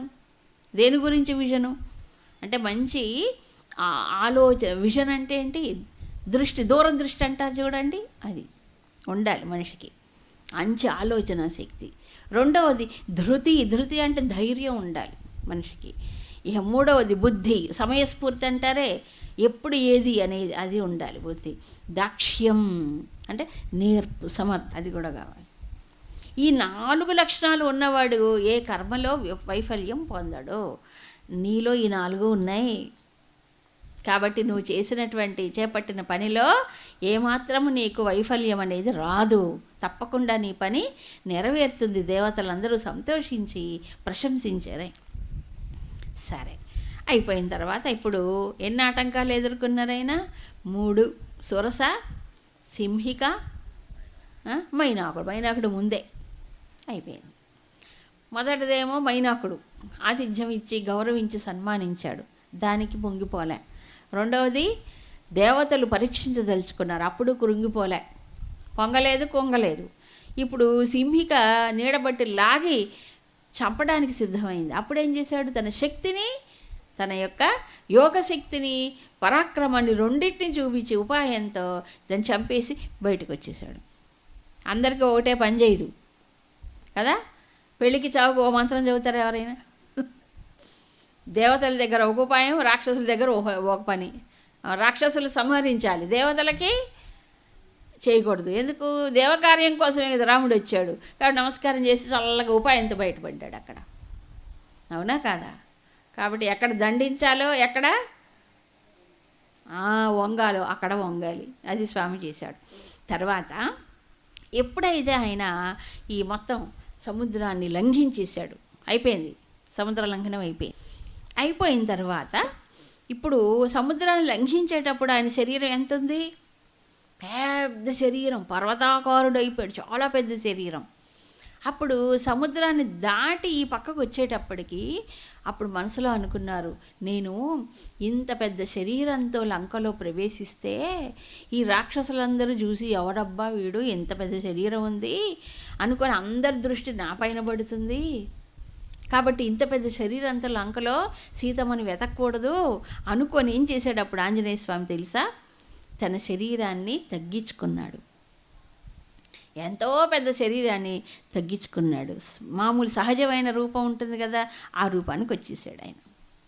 వచ్చేసిన తర్వాత అప్పుడు అక్కడ మహేంద్ర పర్వతం పైన ఎక్కి ఎగిరాడు. ఇక్కడికి వచ్చిన తర్వాత ఈ పక్క లంకకి వచ్చిన తర్వాత అక్కడ ఒక పర్వతం ఉంది, లంబ పర్వతం అని ఒకటి ఉందట అక్కడ దగ్గరలో సముద్రానికి పక్కన. ఆ లంబ పర్వతం పైన ల్యాండింగ్ అంటా చూడండి, ఏరోప్లేన్ ల్యాండ్ అవుతుంది కదా, ఆయన ఆ పర్వతం పైన దిగాడు. దిగిరిన తర్వాత చూశాడు ఈ లంకా నగరం మొత్తం కూడాను ఎలాగుంది అంటే నేలపైన లేదు, మరి ఎక్కడుంది? పర్వతం పైనే ఉంది. అది త్రికూట పర్వతం దాని పేరు. కొన్ని నగరాలు పర్వతాల పైన ఉంటాయి, అవునా కాదా? హిల్స్ అంటా చూడండి, మనకి హిమాలయాలు ఎక్కడున్నాయి? అన్నీ హిమాలయాలు ఉన్నాయి కదా, అక్కడ లేవా నగరాలు, పట్టణాలు? మొత్తం కొండలపైనే ఉంటాయి అక్కడ అంతా, మొత్తం అన్ని కొండలే. ఆ రకంగా ఈ పర్వతం త్రికూట పర్వతం శిఖరం పైన ఈ లంకా నగరం నిర్మించబడి ఉన్నదట. ఈయన ఇక్కడి నుండి చూస్తున్నాడు, వెంటనే వెళ్ళలేదు, లంకలో ప్రవేశించలే, ఇక్కడే ఉండి మొత్తం దూరంగా ఆ లంకా నగరం మొత్తాన్ని చూస్తూ పరిశీలిస్తూ ఉన్నాడు. తర్వాత వెనక్కి చూస్తే సముద్రం, ముందు చూస్తే లంక. తాను దాటిన సముద్రాన్ని చూశాడు ఆంజనేయ స్వామి. చూసి మనసులో అనుకున్నట్ట, ఆయన ఎలా ఉంది? యోజనానాం శతం శ్రీమాన్ తీర్త్వాప్యుత్తమ విక్రమ అనిశ్వసన్ కపిస్తత్ర నగ్లానిమధిగచ్చతి. అది ఆయన ఇంత పెద్ద సముద్రం, ఎంత పెద్దది? శతయోజన 800 మైళ్ళు సముద్రాన్ని ఒక్కడే తన ఏ శక్తితో, శారీరకమైన యోగశక్తి చేతనే దూకాడు. ఇంత దాటితే ఆయన అనిశ్వసన్ అంటే నిశ్వాస కూడా వదలలేదు, అని కూడా అనలేదట.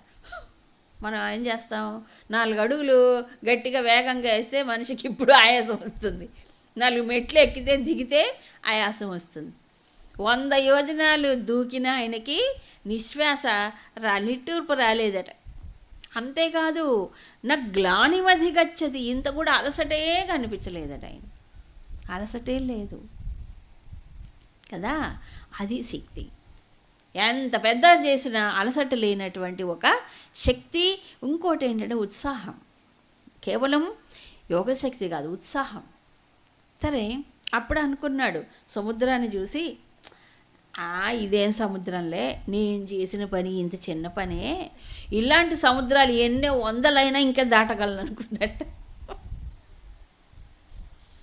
ఒక్క సముద్రాన్ని దాటి ఆయనకి తృప్తి కలగలే, ఇట్లాంటి సముద్రాలు 100 అయినా నేను దాటగలను అనుకున్నాడు కదా. కాబట్టి ఇదేం లెక్క, చూసారా, తాను చేసిన పనిని గొప్పగా భావించలేదు ఆయన. ఇదేదే ఆఫ్టర్ ఆల్ అనుకున్నాడు, ఇంకా 100 అయినా దాట. కానీ మనం ఏం చేస్తాం, ఇంత చిన్న పని చేసి అబ్బో ఎంత చేసేమో, ఇది సామాన్యులు. పైగా అనుకోవటమే కాదు, నలుగురికి ఇదే చెప్పుకుంటారు. ఎంత గొప్పగా చెప్పుకొని అవతల వాడి విసిగి పుట్టేలాగా చెప్తుంటారు. అవునా, ఆంజనేయ స్వామి ఎంత గొప్ప పని చేసినా ఏముందిలే ఇలాంటి ఇంకా 100 అయినా దాటొచ్చు అనుకున్నాడు. అది తేడా, మహాత్ముడికి సామాన్యుడికి తేడా అది. సరే, అయిన తర్వాత ఇహ అంటే ఆయనలో ఉండే అమితమైన ఒక ఉత్సాహం, బలం ఒకటే ఉత్సాహం. బలం ఉన్న ఉత్సాహం లేకపోతే ముందుకు వెళ్ళలేరండి మనుషులు, అవునా కదా, అది ఉండాలి. సరే చూశాడు, చూస్తే ఇక్కడుండి లంకా నగరాన్ని పరిస్తున్నాడు. చూడండి, శత్రు వలయంలో ప్రవేశించాలి స్వామి, వాళ్ళందరూ రాక్షసులు, అవునా. ఈయన రామకార్యం కోసం వెళ్తున్నాడు, సీతమ్మని చూడాలి, జాడ తెలుసుకోవాలి, వచ్చేయాలి. ఒకవేళ రాక్షసులకు పట్టుబడితే మళ్ళీ వెనక్కి వచ్చే పని లేదు కదా, చిక్కకూడదు. కానీ అక్కడే పని చేసుకోవాలి. ఎంత కష్టం చూడండి, ఎంత కష్టమైన పని. మరి అందుకని చాలా జాగ్రత్తగా, అడుగడుగు జాగ్రత్తగా వేస్తున్నాడు. సరే, ముందు లంకా నగరాన్ని పరిశీలించాడు. ఇక్కడే కూర్చొని, ఏది లంబపర్వతం పైన కూర్చొని మొత్తం లంకా నగరాన్ని ఎలా ఉంది, లంక సిటీ ప్లాన్ ముందు అది గమనించాడు. గమనించి చూస్తే లంకా నగరం కూడా మంచి రక్షణ వ్యవస్థ ఉంది. ఎవరు శత్రువులు లోపలికి ప్రవేశించకుండా కట్టుదిట్టమైన ఏర్పాట్లు లంకా నగరంలో ఉన్నాయండి. అంత కట్టుదిట్టంగా ఉంది లంక. చూశాడు, చూస్తే ఏముంది, ఆ లంకా నగరం చుట్టూ పెద్ద పెద్ద కందకాలు అంటారు చూడండి. ఒకప్పుడు రాజుగారి కోటల చుట్టూ కందకాలు దవ్విచ్చేవాడు, శత్రువులు తొందరగా ఆ కోటను ముట్టడించకుండా పెద్ద పెద్ద లోతైన కందకాలు, పరిఖ అంటారు, ఆ కందకాలు దవ్విచ్చేవాడు. అలా ఏంటంటే శత్రువు లోపలికి రాకుండా లంకానగరం చుట్టూ పరిఖ అంటే పెద్ద పెద్ద కందకాలు లోతుగా విశాలంగా ఉంటాయి. దాంట్లో అందంగా తామర పువ్వులు కూడా ఉన్నాయట, గుర్తుపట్టకుండా. ఆ ప్రకారంగా చేశాడు. తర్వాత ఇంకోటి కూడా, శ్రీదేవిని అపహరించి తీసుకొచ్చినప్పటి నుంచి రావణాసుడు అలా అలర్ట్గా అయిపోయాడు. ఎందుకు, దొంగ సొమ్ము తెచ్చాడు కదా. కానీ దొంగ సొమ్ము దాచిపెట్టడానికి ఎక్కువ కష్టపడాలి, అవునా కదా చెప్పండి, అవునా. అంతే, కాబట్టి ఎత్తుకొచ్చాడు సీతని, అందుకని శత్రుత్వం పెంచుకున్నాడు రాముడితో. కాబట్టి ఇప్పుడు భయం ఎక్కువైందన్నమాట. అప్పటి నుంచి కూడా లంకా నగరానికి రక్షణ వ్యవస్థ డబుల్ చేసేట, బిఎస్ఎఫ్ అంట చూడండి, అవునా కాదా, రక్షణ వ్యవస్థని ఎక్కువ చేసేట. సో అదంతా కూడా చూశాడు. ఇంకా లంకా నగరం అంతా కూడా ఎట్లా ఉంది అంటే, లంకా నగరం చుట్టూ ఇప్పుడు చూడండి, మన ఇంటి చుట్టూ కాంపౌండ్ వాళ్ళు కట్టుకుంటాం కదా, నగరానికి చుట్టూ కూడా ప్రాకారం నిర్మించి ఉందట. ప్రాకారం, ఆ ప్రాకారం ఇటుకలు సిమెంట్ కాదు, రాళ్ళు కాదు, మరేమిటి, బంగారం.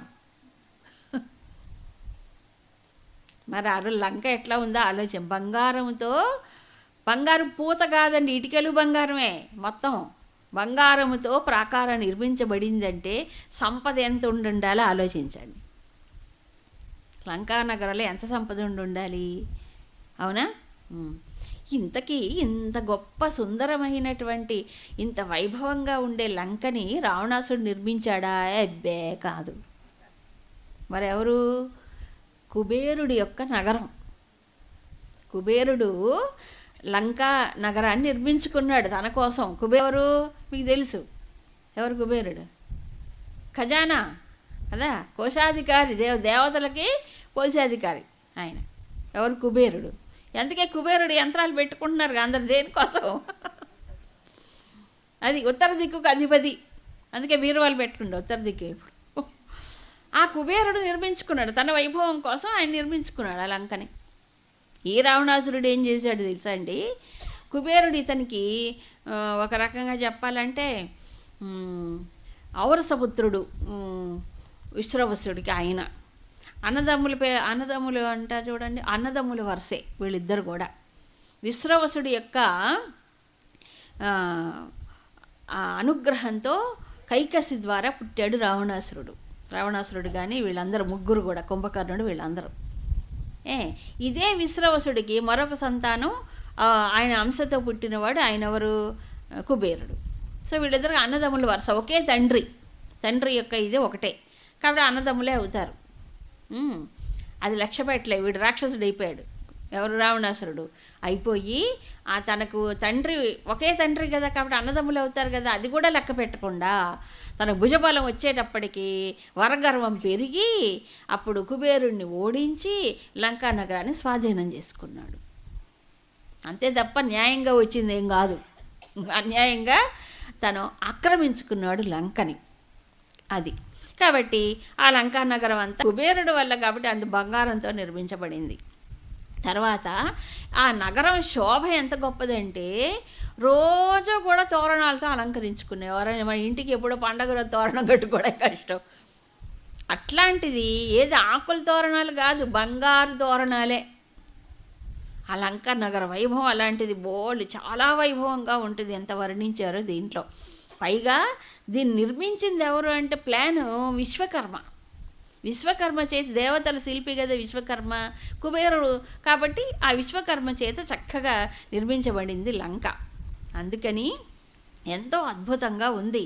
ఒక్కొక్క ఎంత పెద్ద ఇళ్ళు, మేడలంటే ఇప్పుడు స్కై స్క్రేబర్స్ అంటారు చూడండి, ఆకాశం అంత ఎత్తులో ఎన్ని అంతస్తులో పెద్ద పెద్ద ఇవట. ఇప్పుడు మనకి 15-20 సిటీస్లో కనిపిస్తే చూడండి అంత పెద్ద భవనాలు ఉన్నాయట ఆ రోజుల్లో. మనం ఇప్పుడే గొప్పగా భావిస్తాం, అబ్బోబో ఎంత గొప్ప సిటీ అయితే అంత పైకి వెళ్ళిపోతుంటారు. లంకా నగరంలో ఒకప్పుడు అంత పెద్ద భవనాలు రకరకాల మోడల్స్లో ఉన్నాయట. ఇదంతా వర్ణన చదివితే అర్థమవుతుంది. ఇప్పుడు దీన్ని ఏమంటారు? ఇంటికి ముందు ఏమంటారు దాన్ని? ఎలివేషన్. అంత ఇంజనీరింగ్ ఉంది అప్పట్లో. ఎలివేషన్స్ రకరకాలుగా, పద్మాకారం, ఆ ఆకారం, ఈ ఆకారంలో భవనాలన్నీ రకరకాలుగా ఉండేవట. సరే, అప్పుడు ఆలోచిస్తే రక్షణ వ్యవస్థ చాలా పటిష్టంగా ఉంది, నగర నిర్మాణము అద్భుతంగా ఉంది. చూసి అంటారు, ఆంజనేయ స్వామి మనసులో అనుకుంటున్నాడు, ఈ లంకని ఎవరైనా లోపలికి ప్రవేశించడమే కష్టం, యుద్ధం చేసి లంకను జయించడం చాలా కష్టం. ఎంత బలవంతుడైనా ఈ రాక్షసులు అట్లా ఉన్నారు, వాళ్ళ బలము ఇది. కాబట్టి వీళ్ళు సామదాన ఉపాయముల చేత వీళ్ళెవరు లొంగరు రాక్షసులు. ఇవి యుద్ధం చేసి గెలుద్దామంటే వాళ్ళకి శక్తి చాలా ఎక్కువ. ఎలా గెలవాలి ఈ లంకని అని ఆలోచించడం మొదలెట్టాట. మళ్ళీ వెంటనే బుర్రగొట్టుకున్నట్ట. రకరకాల ఆలోచనలు వస్తున్నాయి ఆయనలో. అప్పుడు అనుకున్నాను, ఇదంతా నాకెందుకు, రాముడు చూసుకుంటాడులే, నా పని ఏమిటి, సీతమ్మ ఇక్కడ ఉందో లేదో తెలుసుకోవాలి, అంతే కదా నా పని. కాబట్టి సీతాదేవిని చూసి ఆ జాడ తెలుసుకుని తర్వాత ఇంకో ఈ ఆలోచించాలి అనుకొని కొంచెం పక్కన పెట్టాడు ఆలోచన. అప్పుడు వెంటనే అనుకున్నాడు, ఇప్పుడు ఈ లంకలో నేను ప్రవేశించాలి కదా, వాళ్ళకు తెలియకుండా నేను సీతమ్మని వెతకాలి అనుకొని శరీరాన్ని ఇంకా చిన్నగా చేసుకున్నట్టు. ఎంత పెద్దగా, లక్ష్య రూపేణ రాత్రౌ లంకాపురీమయా ప్రవేష్టుం ప్రాప్తకాలం మే కృత్యం సాధయితుం మహత్ అనుకున్నాడు. లక్ష్యాలక్ష్య రూపేణ అంటే కనపడి కనపడకుండా ఉండే రూపం. అంటే పరిశీలనగా చూస్తేనే అదేదో కనిపిస్తుంది, లేకపోతే కనిపించదు.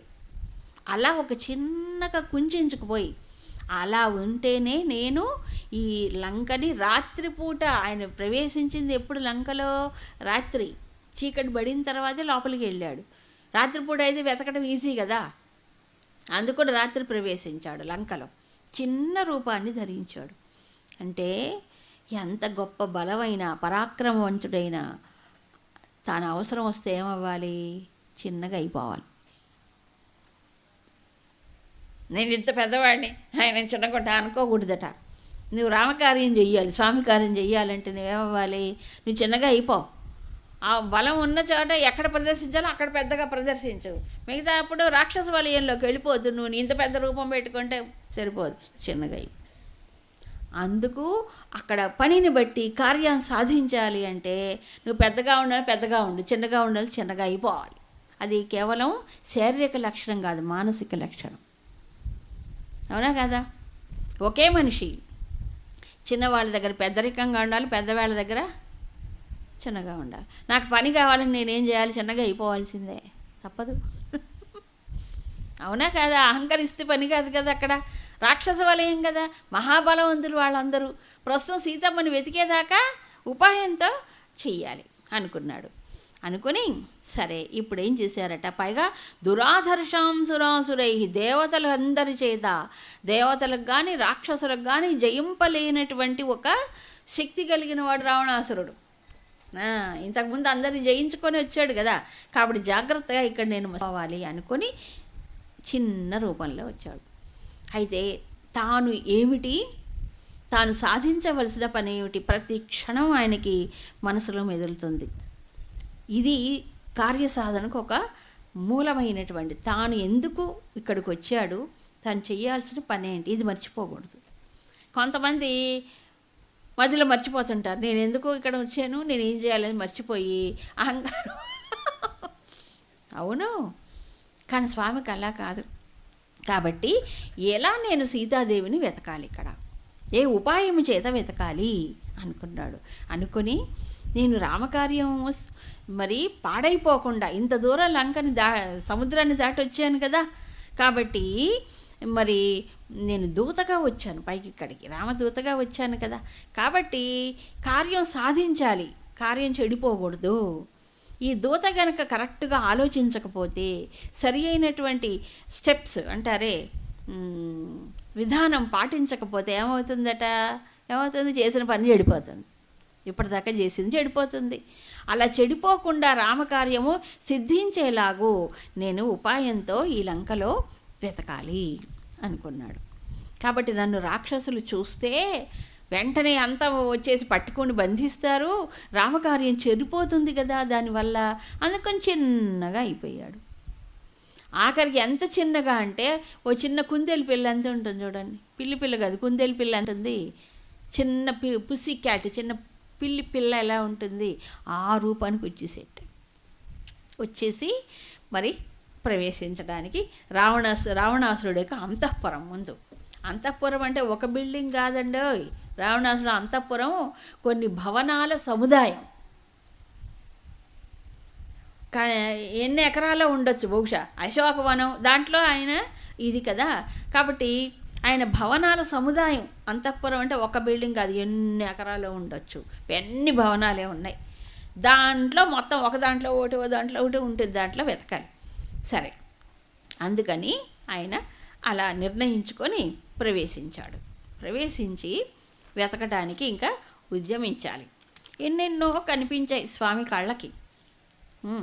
ఇలా వాటన్నిటిని పరిశీలించుకుంటూ వస్తున్నాడు.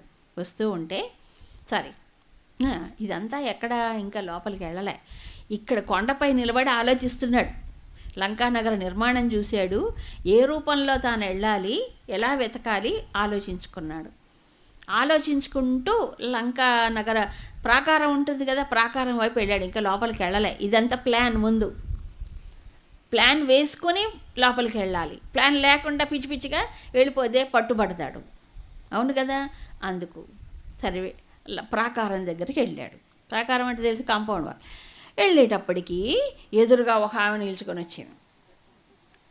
వచ్చేసి, ఏ వానరా, ఎవరు నీవు, ఎందుకు వచ్చావు ఇక్కడికి, నీ ప్రాణాలు తీసేస్తాను, ఈ లోపల నువ్వు ఉన్నది ఉన్నట్టు చెప్పు అని బెదిరించింది. భయంకరంగా ఆకారంలో ఉంది. ఎవరు? లంకాధిదేవత, లంకా నగరానికి అధిదేవత లంకిణి అంటారు.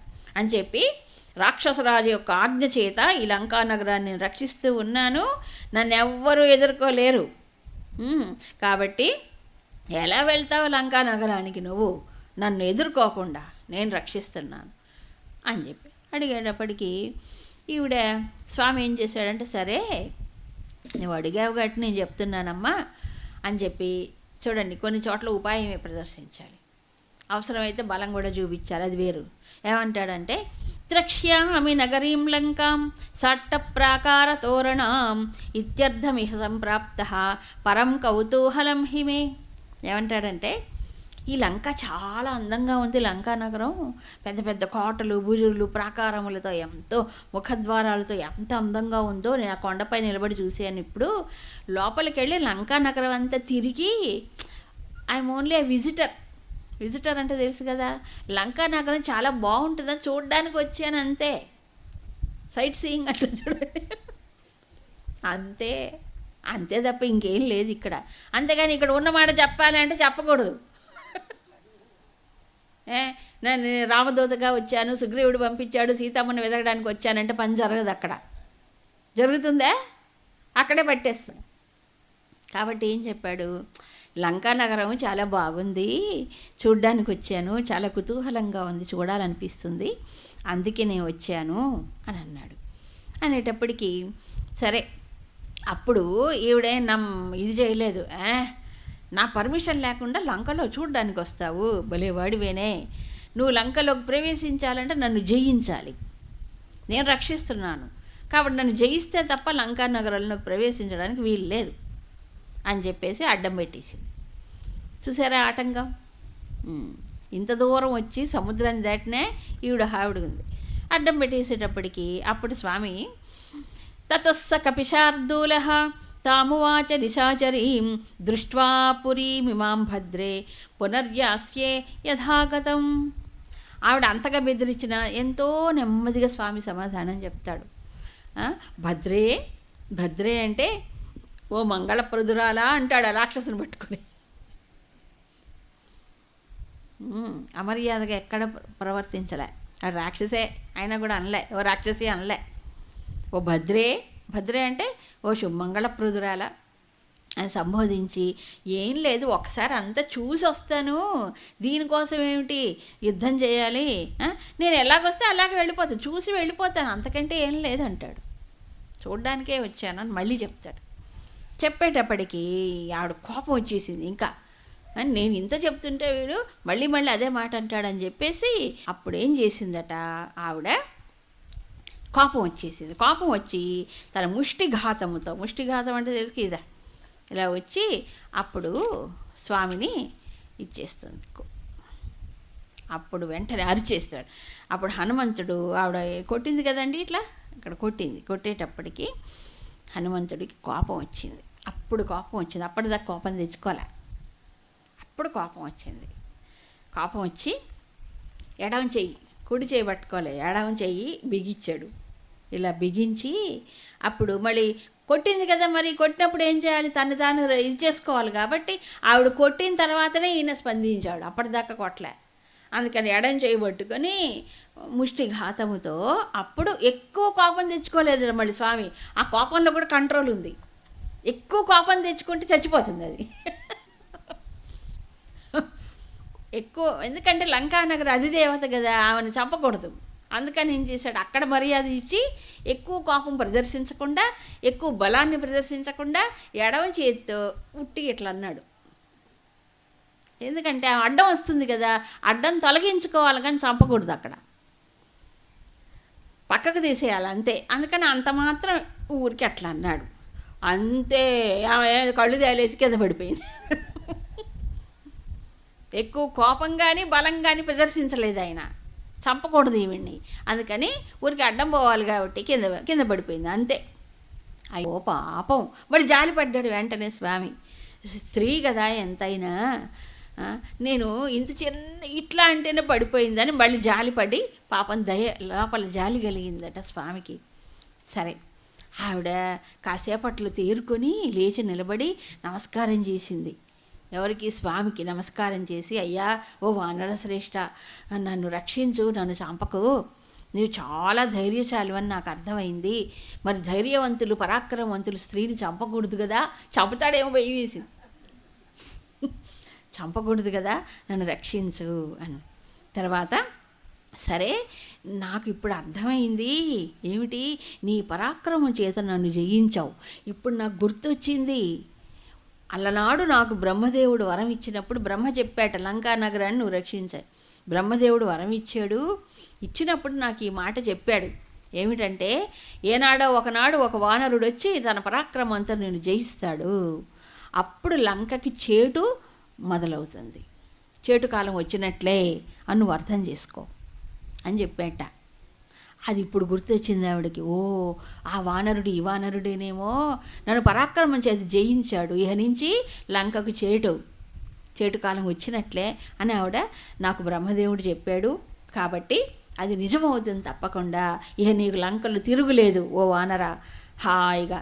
సీతా నిమిత్తం రాజ్ఞస్తు రావణస్య దురాత్మనః రక్షసాం చైవ సర్వాం వినాశ సముపాగత. పైగా లంకిడి ఇప్పుడు చూడండి, హనుమంతుల వారంటే ఎంత గౌరవం పెరిగింది ఆవిడికి. పెరిగి ఏమంటుందంటే, ఈ సీతాని రావణాసురుడు అపహరించటం మూలంగా దుర్మార్గుడైన రావణాసురుడికి ఆయన వల్ల లంక మొత్తం ఇప్పుడు నాశనం అవుతుంది, లంకకి వినాశనం సంప్రాప్తించింది ఈ దుర్మార్గుడైన రావణాసురుడు మూలంగా, సీతని అపహరించటం మూలంగా. ఇప్పుడు ఉన్నమాట మాట్లాడేసింది. చూసారా, ఒక్క దెబ్బ పడగానే దెబ్బకు దయ్యం వదులుతుందంట చూడండి. చెప్పేసింది, ఆవిడే ఒప్పుకుని ఏమంటుందంటే, ఈ లంకలో ఇప్పుడు ఈ రావణాసుడు పరిపాలించే లంకలో హాయిగా ప్రవేశించి నీవేవి చెయ్యాలనుకున్నావు అవన్నీ చెయ్యి, నీకు ఆటంకమే ఉండదు అని చెప్పి మరొక మాట చెప్తుంది. ఏమిటంటే, ఈ లంకా నగరానికి మరొకరి శాపం ఉంది, నందీశ్వరుడు యొక్క శాపం ఉందట.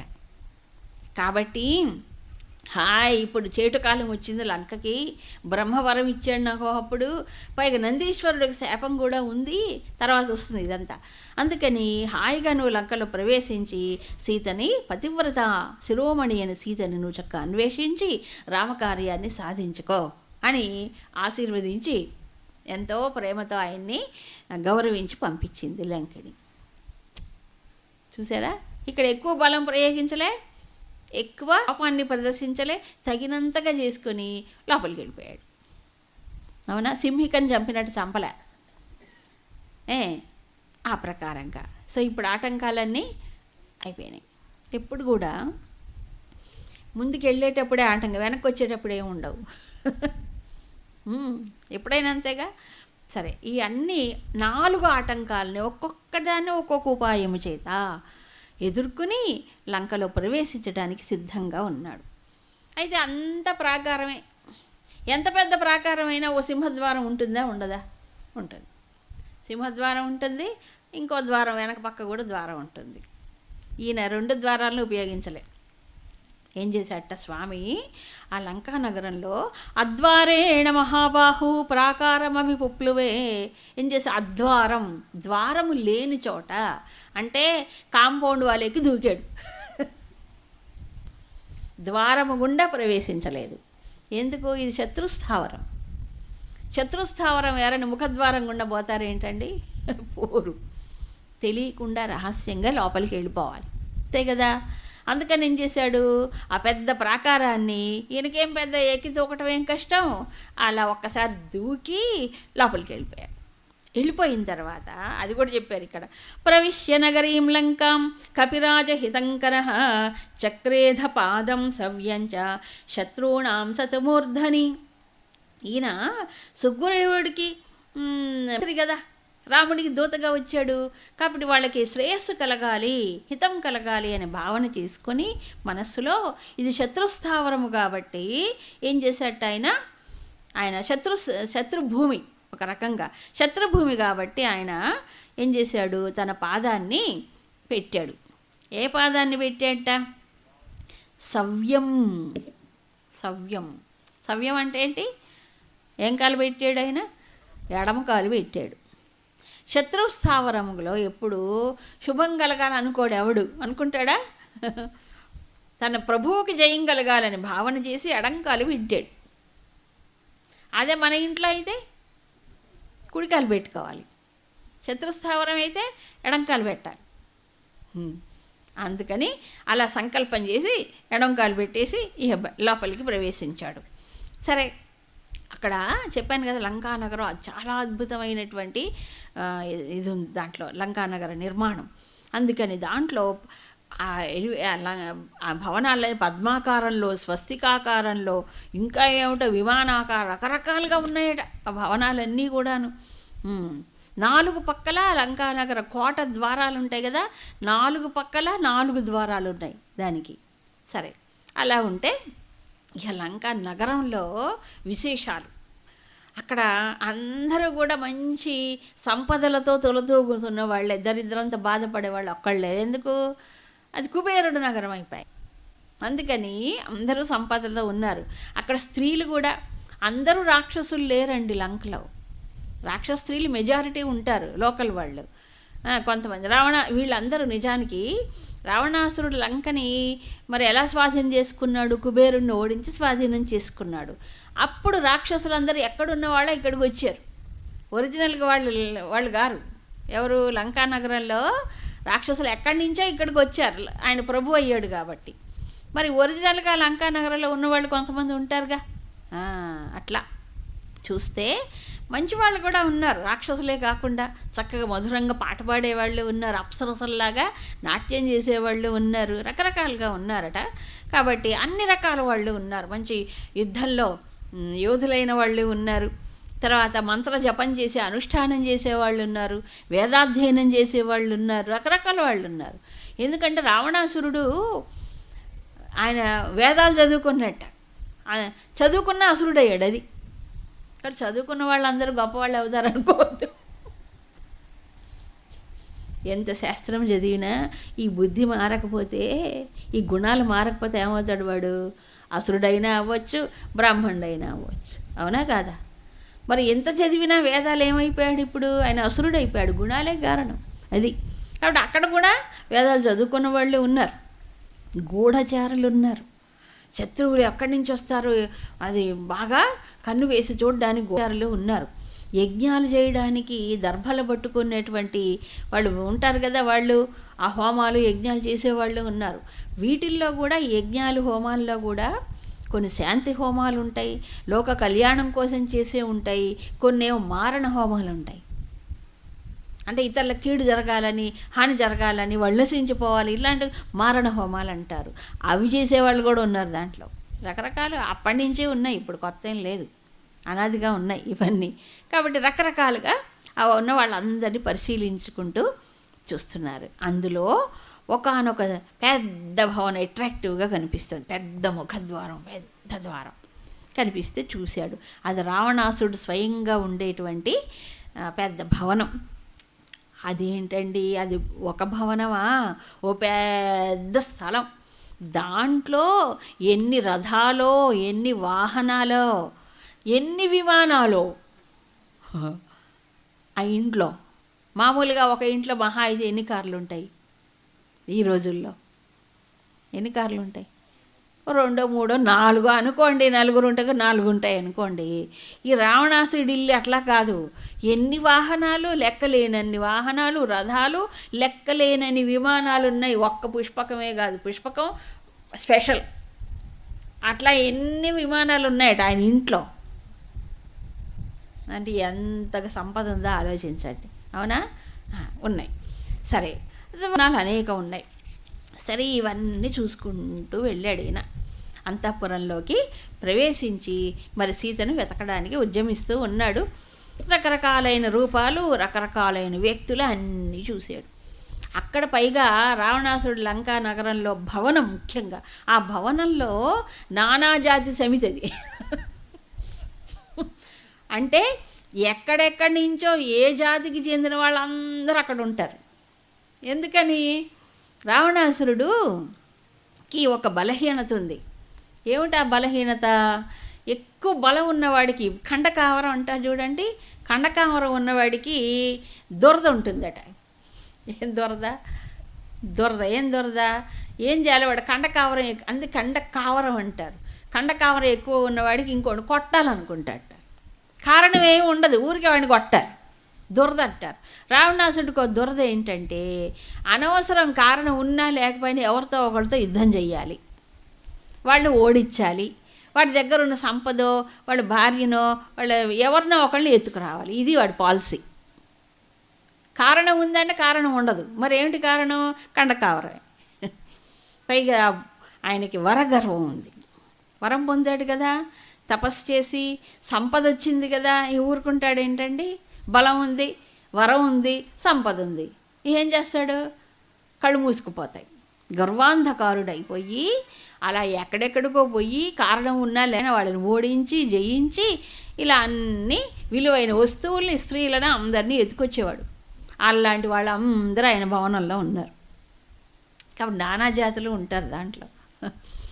సరే ఉంటే చూశాడు. దాంట్లో మంచి రూపము కలిగిన వాళ్ళు, మంచి బుద్ధి కుశలత కలిగినటువంటి వాళ్ళు, మంచి విద్యాధికులైనటువంటి వాళ్ళు కూడా ఉన్నారు, లేకపోలే. ఏ బలవంతంగా ఎత్తుకొస్తే ఏం చేస్తారండి బాబు, పడి ఉన్నారు అక్కడ. అది చూశారు. అలాంటి మంచి వాళ్ళని చూసేటప్పటికి ఆంజనేయ స్వామి చాలా సంతోషం కలిగిందట. మరి వాళ్ళలో ఆపోజిట్ క్యాడరు అంటే ఏంటి? వికృతమైన రూపాలు, భయంకరమైన పనులు చేసేవాళ్ళు వాళ్ళు ఉన్నారు. వాళ్ళని చూశాడు. అంతా చూసిన తర్వాత వీళ్ళందరూ కూడా లంకకు తీసుకువచ్చిన తరువాత రావణాసురుడి యొక్క వైభవాన్ని చూసి, ఆయన బలాన్ని, ఆయన ఇదన్నీ చూసి వాళ్ళందరూ లొంగిపోయారు. ఎవరు? ఆ స్త్రీలందరూ వచ్చిన తర్వాత ఇంకా వాళ్ళు లొంగిపోయారు. సరే అయితే నాకు ఆ లంకానగరం వర్ణం చదివితే అప్పుడు సొసైటీ ఇప్పుడు కనిపిస్తుంది ఇక్కడ. అప్పుడు లంకలో కనిపించింది, ఇక్కడ మన దేశంలోనే కనిపిస్తుంది. ఈ భవనంలో ఉన్న స్త్రీలందరూ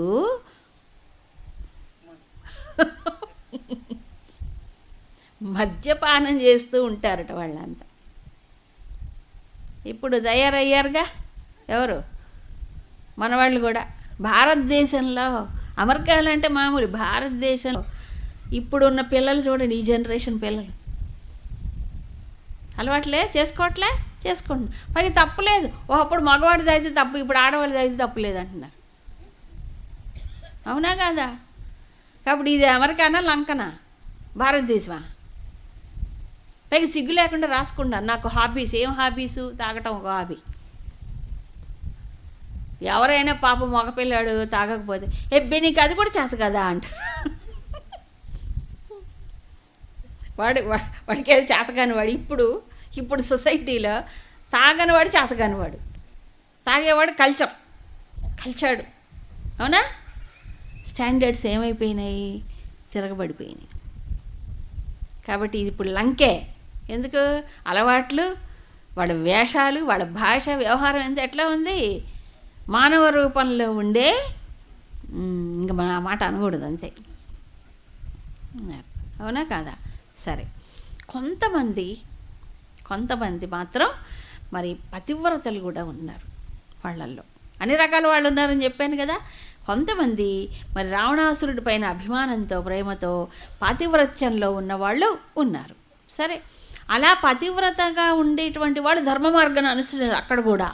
అక్కడ లంకలో కూడా విభీషణులు ఎక్కడున్నాడేంటి? లంకలోనే. మరి మండోదరి పతివ్రతే. ఇంకో ఆవిడ ఉంది, ఆవిడ పేరు ధాన్యమాలిని, ఆవిడ పతివ్రతే. సో వీళ్ళే ఉన్నారు, మంచి వాళ్ళే ఉన్నారు. అయితే మెజారిటీ వాళ్ళు ఉన్నారు. సరే, ఈ ప్రకారంగా మొత్తానికి అందరినీ చూసుకుంటూ వస్తున్నాడు పరిశీలనగా స్వామి. కానీ ఆయనకు కావాల్సిన వెతుకుతూ ఉన్నటువంటి ఆ తల్లి మాత్రం కనిపించలేదు. కనిపించకపోయేటప్పటికీ ఆయనకి చాలా బాధ కలిగిందట, నిరుత్సాహం కలిగిందట. మరి సీతమ్మని ఇంతవరకు చూడలేదు ఆయన, ఇప్పుడే వెతుకుతున్నాడు. చూడండి, తెలియని వ్యక్తిని వెతకాలి, అది అంత కష్టం. కొత్త ప్రదేశంలో రాక్షసుల మధ్యలో తాను చూడని వ్యక్తిని వెతకాలి, ఒక స్త్రీని వెతకాలి. ఎంత కష్టం అండి. పురుషుల్లోకి వెళ్ళి ఎతకడం చాలా తేలిక, పురుషుడు స్త్రీలలోకి వెళ్ళి ఎతకాలండి ఎంత కష్టం చెప్పండి. ప్రాబ్లమా లేదా? మరి అంత కష్టం ఆంజనేయ స్వామి. సరే, మొత్తానికి హనుమంతుడు ఇంకా అంతఃపురంలో అందరూ బాగా గాఢ నిద్రలో ఉన్నారు. అన్నీ కూడా పరిశీలనాత్మకంగా ఒక్కొక్కటి చూసుకుంటూ వస్తూ ఉన్నాడు. ఆ అన్వేషణ రేపు కొనసాగుతూ ఉంది. హరి ఓం.